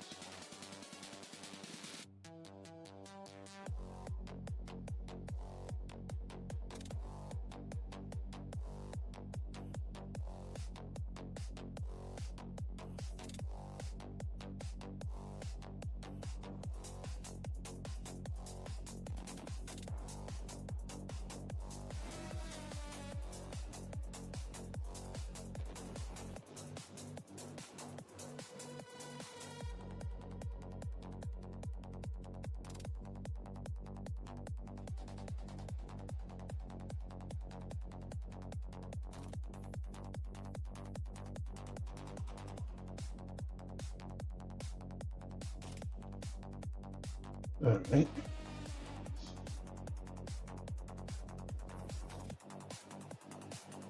Perfect hydrogen cars, Robert Murray. You're a mod, so post the link.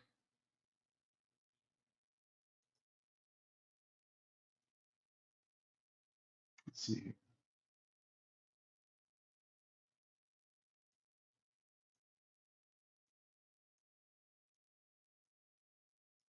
What happened there? What-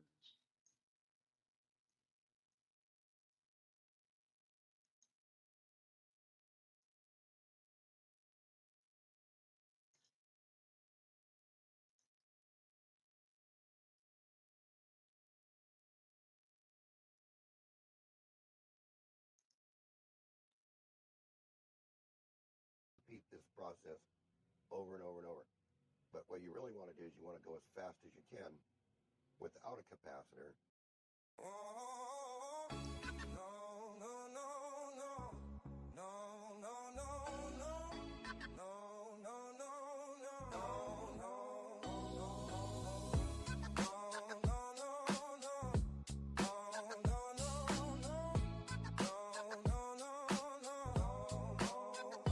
Classic on the couch, grandma saving every dime.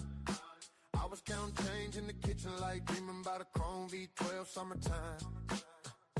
Hand-me-down shoes, but my vision brand new. Whole block yelling when the sirens move through. I swore to my brother this ain't all we gon' do.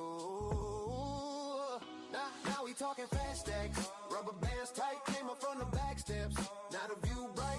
Used to pray for $1 for the bus ride home. Now the roof peeled back, city in my real chrome. Yeah, we got fast stacks, but the scars still speak. Every bill in my hand got a long, long week. I remember every night, every cold street light. Turn that pressure into joy when the plane took flight, took flight, took flight, took flight. Put up on the corner where we used to skip class. Kids on the same curb, chasing what we never had. Told them stack slow, let your mind run fast. Rich ain't just a rollie, it's the game you surpass. Listen, mama at the window, new smile on her face. No more pink slips taped to the gate.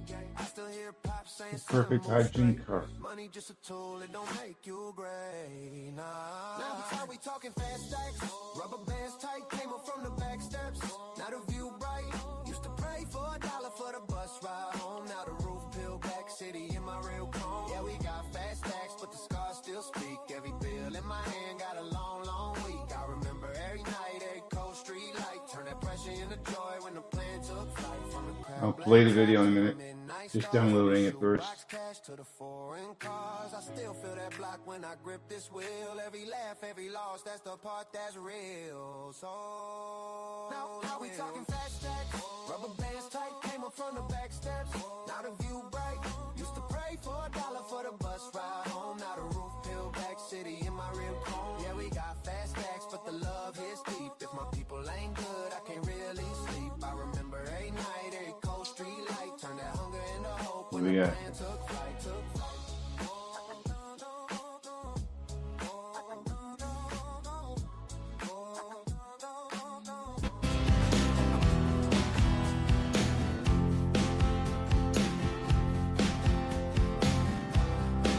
To me, love them or hate them, electric cars are in flux. They're not the surefire winner that everybody thought they were going to be, particularly when you read reports about how much they cost to maintain, that the fact that electricity prices are going up so high means they're not as cheap to run as everybody thought they would be. They don't retain the value, and the insurance is ridiculous.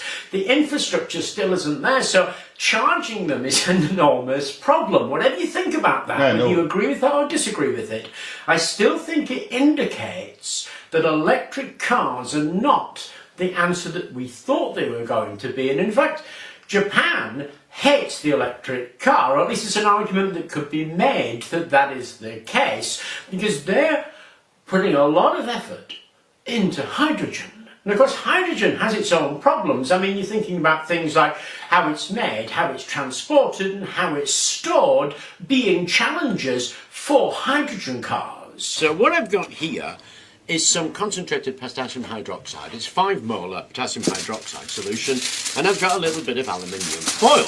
Now if I drop that aluminium foil in there, we give it a little bit of time, the oxide will burn off and it will begin to bubble and fizz. Okay, so you should be able to see the fizzing around there around the aluminium, and if I push it down a little bit, there we go, it's going a little bit crazier.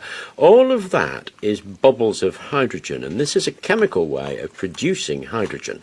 And as that gets going, it fizzes more and more, producing more hydrogen. Now, this is called Uyeno's method, and it produces a particularly pure hydrogen. It also produces a potassium aluminate. So the potassium hydroxide and the aluminium are consumed, hydrogen is released, and potassium aluminate is dropped to the bottom, and that's what the reaction does. Now, there's also a couple of other things. Not only do we get the production of the chemicals there and the hydrogen that we might want in order to burn something off, there is also a current formed and heat. Okay, so what I've got here is a stainless steel pot with the same potassium hydroxide solution in it and a little piece of aluminium. The aluminium is clipped to a motor, and the other side of the pot is clipped to the motor as well. So the two electrodes are the sides of the pot and the aluminium. Now if I dip that aluminium in my potassium hydroxide solution and give that a chance to get going, there we go. We are now producing electrical energy. And it produces a fair amount of power actually, depending on the amount of surface area of aluminium that's exposed. The thickness of aluminium will give its duration, and of course the surface area of the corresponding electrode. Now at the same time as producing that electrical energy, it's also producing the hydrogen, and it produces a considerable amount of heat. There's only a couple of little drawbacks about it. One is the reaction product is obviously potassium aluminate, so it consumes both the aluminium and the potassium hydroxide, so you'd have to be continually refreshing it, because if you're refreshing it, then what you're doing is filling a tank. You'd have to have some method of emptying it, some method of collecting the hydrogen, which is not too difficult, some method of continually recharging it, that is chucking in more cans that are electrically connected so that you can actually connect the So, John, just so you know, aluminum has a lot of hydrogen in it. current out, and then handling concentrated potassium hydroxide solutions, because Uyeno's only works with concentrated potassium hydroxide solutions. Actually, they work with sodium hydroxide too. So there's a few problems with it, but as a springboard into an idea, I think it's really, really excellent. Now, There are quite a few patents kicking around, and there was a guy called Francois Cornish who came up with an adaptation of this that I thought was absolutely fascinating. It was patented in 1987. He did some work with BMW on it, so proof of concept and proving that the concept actually worked, and BMW ran a 2-litre car on it, he ran a motorcycle. And it came out of patent in 2004 for fee-related issues. So the patent is an expired patent, so it's actually sitting there ready for anybody to have a look at it should they want to look at it. And the patent number is US patent 4702894. Now the mechanical apparatus that he suggested looked like this. And there have been replication attempts at that, and here's one of a replication attempt. I find that exceedingly interesting because he used water. So that was a tank of water with a reel of aluminium wire. He passes a current through the aluminium wire, high voltage current, from which he gets a high voltage coil and distributor to spark that wire. That spark of the wire between that and a rotating drum knocks off all the aluminium oxide, heats up the aluminium tip and exposes fresh aluminium to the water. So the reaction product of that are aluminium oxide, which sinks to the bottom of the tank, and pure hydrogen, and that hydrogen can be drawn off. Now, the experiments that BMW did show that this actually works. What was claimed that on 20 litres of water and 1 kilogram of aluminium, your average 900 kilo car would run for something like 400 miles. So that does seem like a lot, but certainly BMW are very interested in it. It's just that the disposal of the aluminium oxide was a bit of an issue for them. The inventor actually just disappeared, but this idea came out again in 2005 with an Israeli-based company called Ingenuity, and they did a funding round in 2007 to raise $2 million to carry this idea further, hoping to create steam and hydrogen to be able to run a vehicle. And of course they brought their own patent out on it, expanding it from just aluminium to aluminium and magnesium. But it also didn't go anywhere, which seems a real shame because it looks like the perfect system for a car, particularly for a hydrogen on demand car, because you're only using water and aluminium, and the waste products are either aluminium oxide or magnesium oxide in a pure form that is easy to recycle back into the metal. And at one time it had the support of a serious car manufacturer in terms of BMW. So why it's gone nowhere, I don't really know, but it does look like the perfect system to pick up and to be able to experiment with, maybe turning it into a home generation system, or maybe looking at it as an onboard hydrogen generator for a hydrogen on demand car, for which it would be a perfect solution. Anyway, I hope you enjoyed the video. Thank you very much for watching, and please do remember to like and subscribe.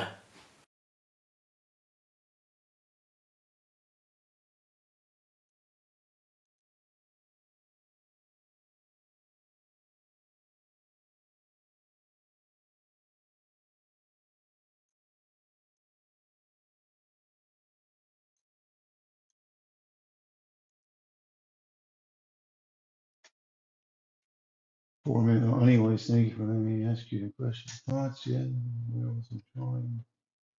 It was drawing for you and patent 4 minutes and 20 seconds.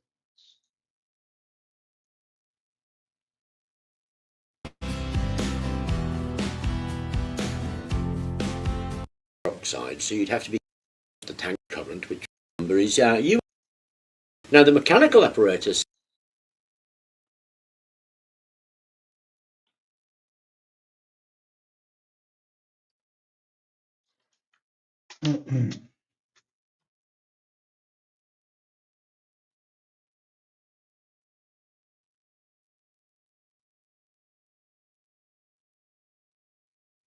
I can't tell if it's switching the positive or the negative here, but it doesn't really matter.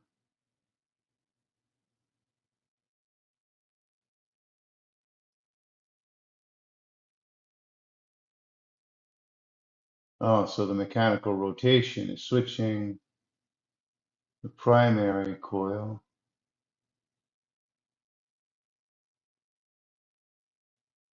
Switching the primary coil on the very left side.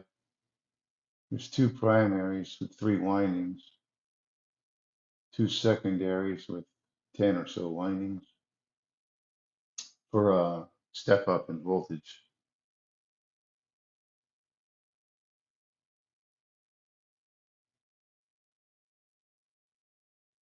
Um, Plus the minus is connected hardwired, so it's just energizing the two primaries one at a time.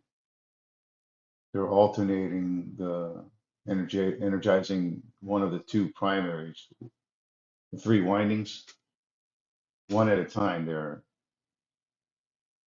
asynchronous, uh, one then the other, back and forth with 12 volts. And then the secondary winding is sending higher voltage to, let me zoom in here.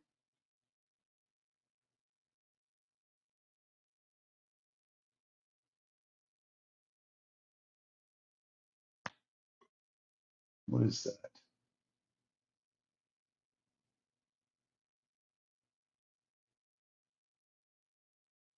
Capacitor.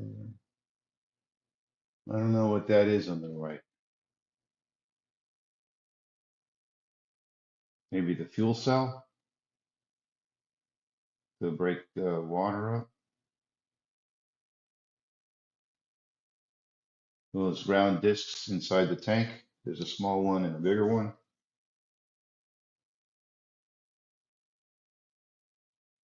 So it's pulsing DC from a primary to a secondary to step up the voltage from 12 volts to probably, I don't know, 80 or something, 100. And the capacitor will store that voltage and smooth it out to more like a DC, constant DC. Number 30, it looks like 36, item 36. Primaries are 31 and 30, or sorry, 31 and number 34. 30 is the secondary, 35 is the second, 35 is one of the capacitor, and 33 is the other secondary. Two reservoir tanks. So it looks like it's just energizing the fuel cells, 21. Well, I don't know what that is, 21. Maybe 38 inside the blue tank is the fuel cell. 21 could just be a commutator or something. I don't know what it is. This schematic is not detailed enough. Or maybe I just don't know what I'm looking at. But yeah, I mean, basically it's the fuel cell. You know, you send DC voltage to a fuel cell and it will break up the water, hydrogen and oxygen. And the gas bubbles will go up to the reservoir tank, 27 and 12. Looks like reservoir tanks for the gas. Yeah, 17 is the output to the engine, and the intake manifold. Yeah, these things work. You know, they add hydrogen to your fuel.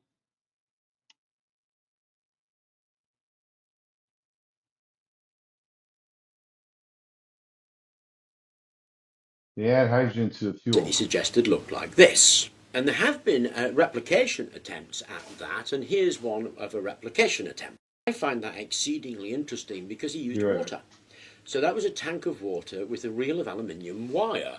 It passes a current through the aluminium wire, high voltage current, from which it gets a high voltage coiling distributor to spark that wire. That spark of the wire between that and a rotating drum knocks off all the aluminium oxide, heats up the aluminium tip and exposes fresh aluminium to the water.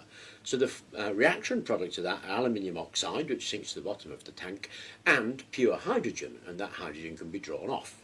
Now, the experiments that BMW did show that this actually works. What was claimed that on 20 litres of water and 1 kilogram of aluminium, your average 900 kilo car would run for something like 400 miles. Now, that does seem like a lot, but certainly BMW are very interested in it. It's just that the disposal of the aluminium oxide was a bit of an issue for them.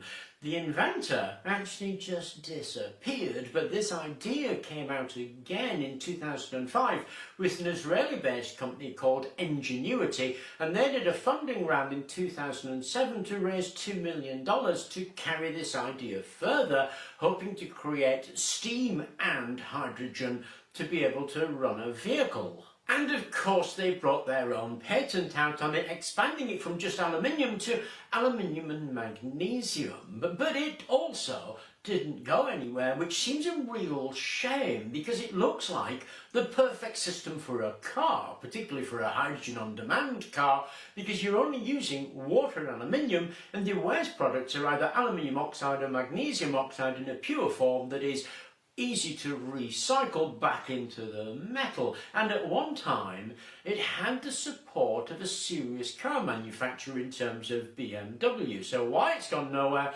I don't really know, but it does look like the perfect system to pick up and to be able to experiment with, maybe turning it into a home generation system, or maybe looking at it as an onboard hydrogen generator for a hydrogen on-demand car, for which it would be a perfect solution. Anyway, I hope you enjoyed the video. Thank you very much for watching, and please do remember to like and subscribe.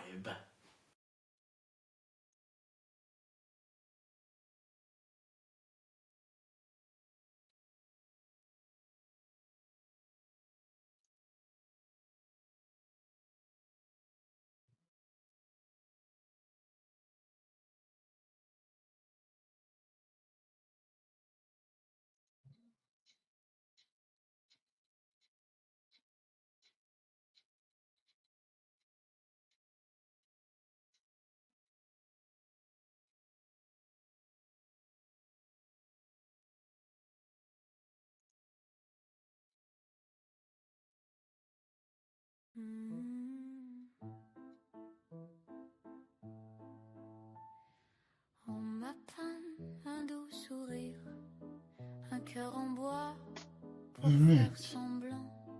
Go with this. Je ris quand on tire les fils, mais je tremble en dedans.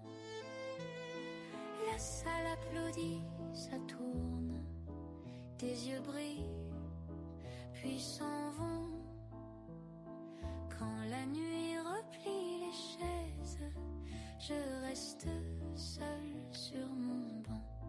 Je voudrais marcher sans que rien ne me guide, tomber, me relever, choisir mes pas timides, sentir mon cœur courir, battre un peu de travers, être un vrai garçon juste une fois sur la terre. La poussière dort sur la scène, le piano baille, l'accordéon. La violoniste range son archet, me laisse avec mes questions. Sous ma peinture un peu fondue, j'invente des souvenirs, des genoux râpés, des colères et des dimanches à courir. Je voudrais marcher sans que rien ne me quitte, tomber, me relever, choisir mes pas timides, sentir mon cœur courir, battre un peu de travers, être un vrai garçon juste une fois sur la terre. I used toilet bowl cleaner and aluminum foil in a sealed empty plastic soda bottle. It works. So what's in the toilet bowl? There's probably sodium hydroxide in the toilet bowl cleaning. They use that to clean out drains as well. And aluminum foil, yeah, it's not hard to electrolyze. It's just electrolysis, you know. You send electricity into the liquid solution where the hydrogen is. It pushes it out into gas.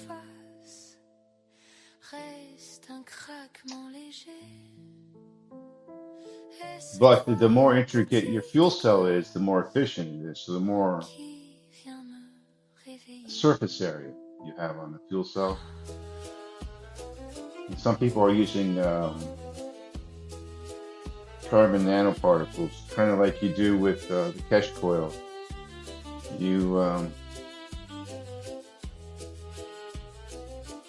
You could, well, copper corrodes pretty quick. Stainless steel is what people use. But if you can sandblast the stainless steel, put little tiny holes in it, you increase the surface area like that.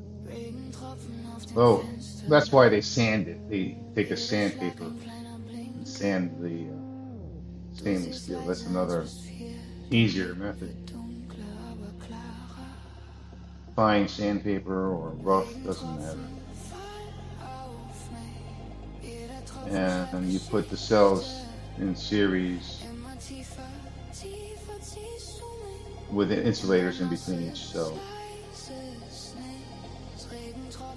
And until you get to 12 volts, because each cell is like 1.2 volts or something like that.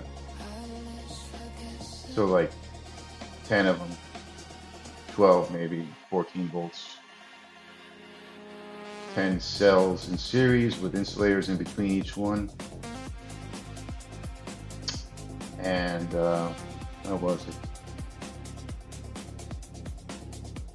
So if you have 10, you have 5 and 5. So the first cell is your plus, then the insulator, then the second cell is your minus, then the insulator, and the third cell is a plus. So you put stagger, you know. So you got, if there's 10 of them, you have 1, 3, 5, 7, and 9. You know, is hooked together with a wire to give you your plus,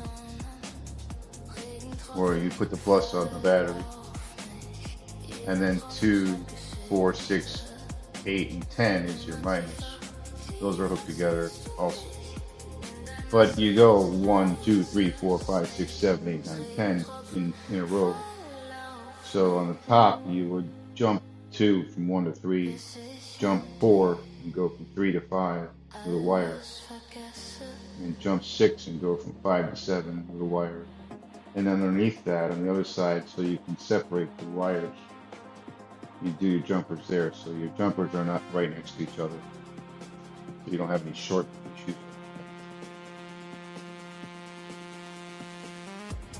No, I've looked at fuel cells quite a bit. That's one of the first things I looked at in this alternative energy space.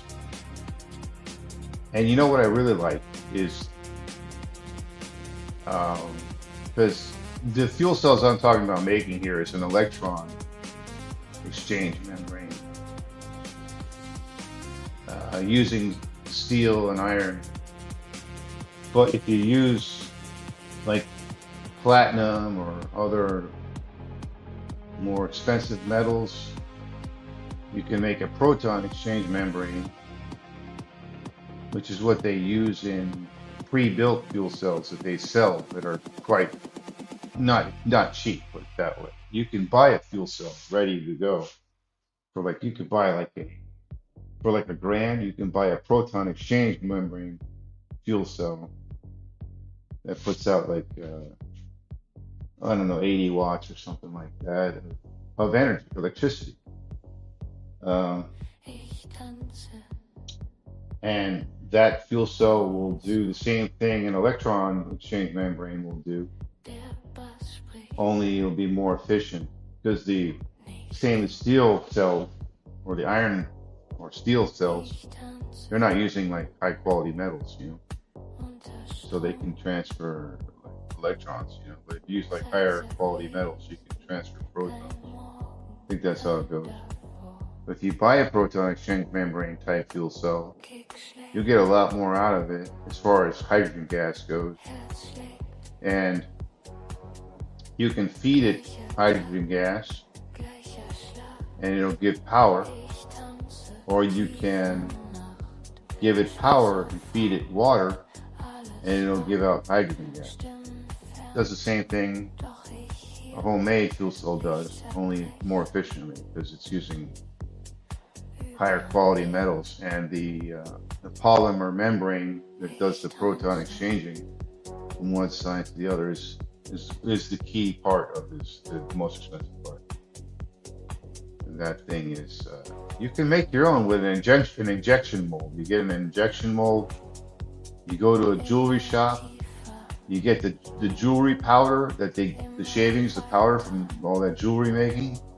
There's like gold and silver. They don't like to let that stuff go easy. You can buy it from them. They'll probably sell it to you. And you use that powder, you put it in an injection mold to make yourself a nice proton exchange membrane. And you got to mix with that powder. You got to mix a polymer or like insulating material. Like, I'm not sure which one. You got to research it, but probably like rubber or something like that.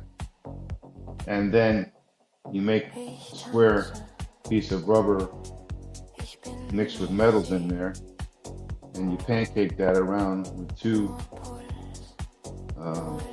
stainless steel plates, and then you make another proton exchange membrane, and that's your insulator between the plates. So with a standard fuel cell that you can make without spending a lot of money, you just get a piece of plastic as your insulator and plates around, stainless steel plates around it.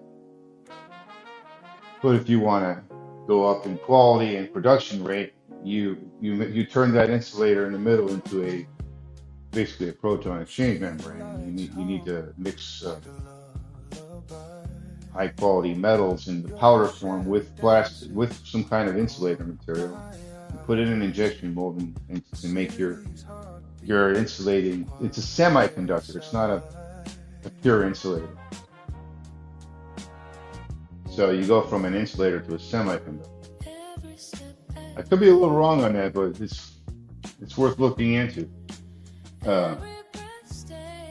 More advanced fuel cell production, how to make a proton exchange membrane. That's what you want to look up.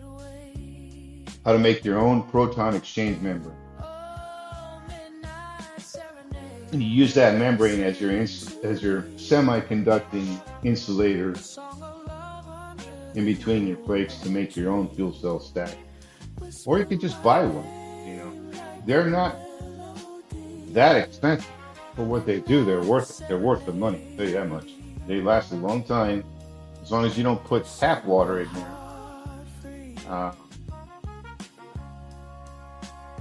And the best way to make them last is don't put water in there. Use natural gas from your gas line at home. The gas you pay for, like $20 a month or whatever. You get a fuel cell stack with a proton exchange membrane big enough. I hope I'm not talking to myself. But you still there? Okay. Yeah. So I've seen them. I've searched for them. Companies that sell them. They have a 5 kilowatt fuel cell stack, or 1 kilowatt. That's 5,000 watts of power. If you have a natural gas line at your house and you pipe it into that fuel cell stack, and I believe that 5,000 watt one is like, I think it was like $5,000. It's like $7,000 or $8,000. It might be cheaper now. This was like 5 more years ago that I looked this up. So But like for $5,000, you could probably get a 3,000 watt fuel cell stack. That's not a bad deal if you got natural gas at home. 3,000 watts, you know, that's enough to run your house without batteries. You don't use 3,000 watts unless you're throwing a party at your house and everything's on, maybe. Or you're cooking a bunch of food, maybe, you know. When you're cooking food, you're using like maybe 1,000 to 2,000 watts. 3,000 watts with a few batteries, you know. You're still going to need an inverter. Because I believe the power comes out DC out of these fuel cells. It's not AC. So you're still going to need an inverter. Either way. So if you're going to have to need an inverter anyway to run a fuel cell that you buy for, like, let's say $5,000 to give you 3 watts, the 3,000 watts for $5,000, a pre-made one. And then you're going to need an inverter anyway to run that. So if it's a 3,000 watt fuel cell, I would get a 5,000 watt inverter. And if you're going to get an inverter, then you can put batteries in parallel with the. You can have the fuel cell also charge up some batteries for those times when you're pulling extra power, and your fuel cell stack doesn't need to be a 5,000 watt. It could be a smaller, like a 1,000 watt. If you got batteries, you know, you got 1,000 watts charging those batteries all the time. That's enough. I mean, because then you got batteries to give you the extra wattage. You know? I consider doing that. I still am kind of, because then you don't got to pay an electric bill anymore. Still got to pay for the gas, the natural gas. You could put natural gas into it or propane, but natural gas, I think, is cleaner. So you'll have, and those fuel cell stacks, when you're putting the natural gas in there, you only have to clean them like once every couple of years. I think you have to throw some kind of cleaner in there, clean them out, keep them clean.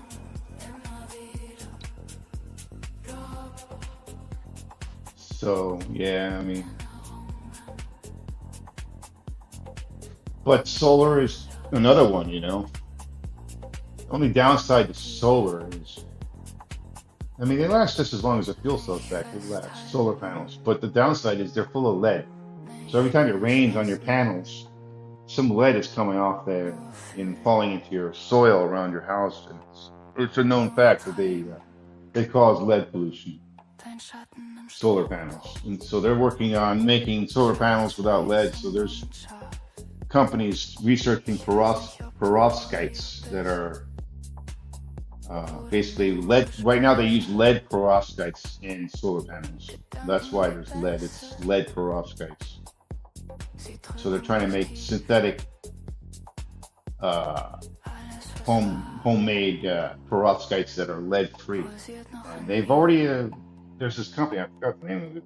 They've already demonstrated that they have reproduced a perovskite that's about 3 times more efficient than the lead perovskites. So solar panels may change the game when they get away from the lead and into the synthetic perovskite production. That's a big thing, because if that takes off, you want to start buying stock in those companies, because those panels, like a 100 watt panel you buy today, that size panel, for like, I think it's $1 a watt. That size panel will, instead of putting out 100 watts, will put out like 150 to 180 watts, you know, depending on how good the perovskites are that they're making. But I potentially see solar panels, existing 100 watt panels, if they continue this research and they're funded properly, potentially they can reach 300 watts from a 100 watt panel that you buy today. It'll put out 300 watts. So, you know, just whereas before you would need 30 of them to get 3,000 watts, now you only need 10. And if they're synthetic perovskites that are made in a factory, they don't have to mine it. They're actually grown somehow. Um, it's cheaper. It should be cheaper. But of course, they're going to sell the technology when it first comes out. They're going to try to get as much money as they can for it. You know, be right back.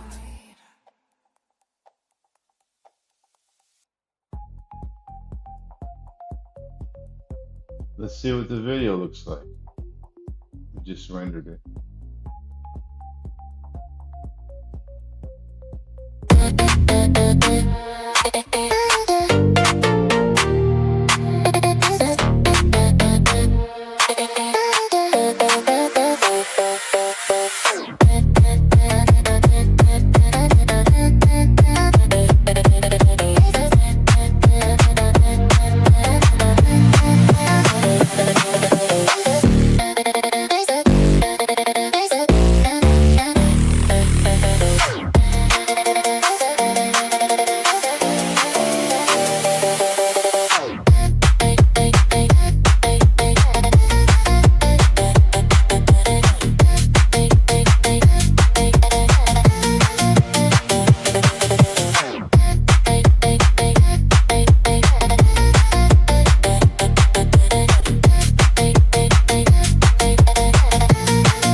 You see how it's going, the battery or the capacitor.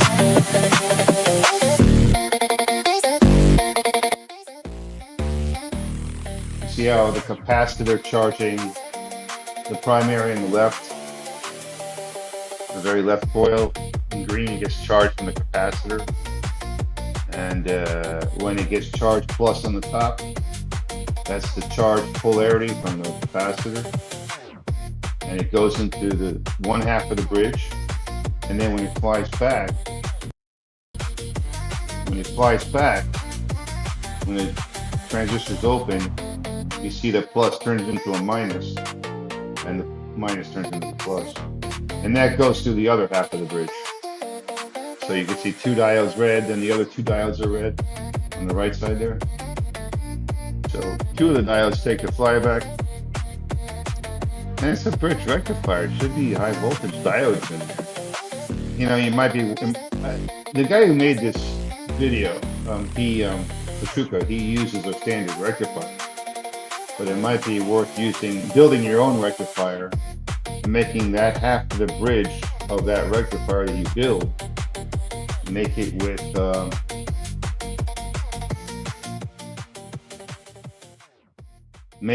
high voltage Schottky diodes. Be more efficient at taking the flyback.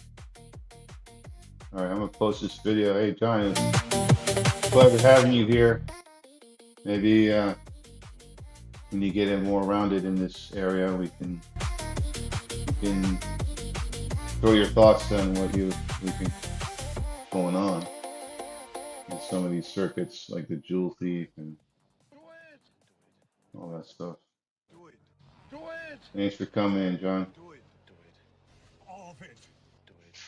Come on, do it now!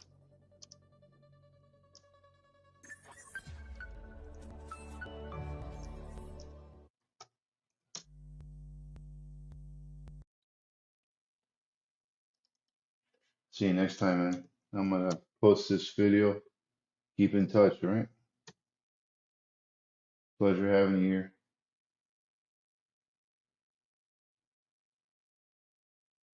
Let me play the get to the chopper. Come on. I gotta get that.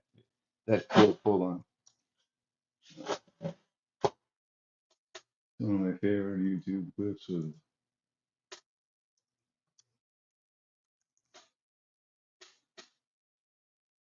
where is it?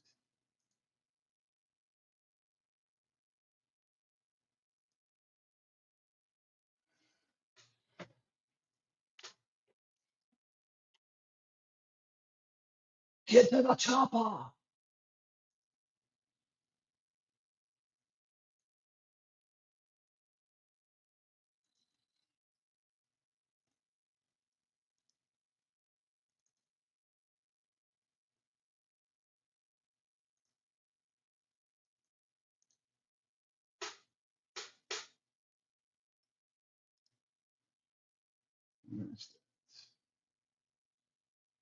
Get to the chopper!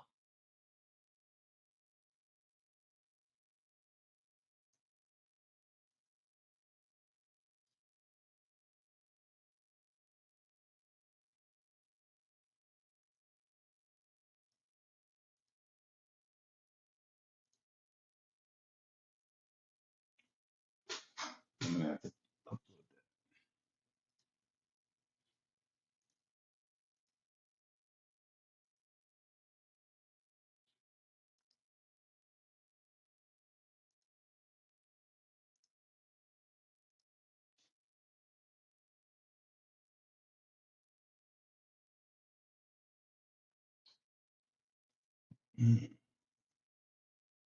that. It's funny.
Where's that?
Get to the chopper!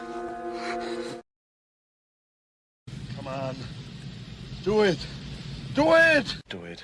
Do it. Get to the chopper!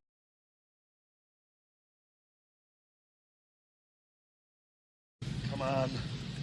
Do it. Do it. Do it. Do it. Do it. Do it. Do it. Who is doing it? Do it. Do it. All of it. Do it. Come on! Do it now! Get it! Come on. Do it. Do it. Do it. Do it. Do it. Do it. Do it. Who is doing it? Do it. Do it. All of it. Do it. Come on! Do it now! and I will do the rest. Get to the chopper!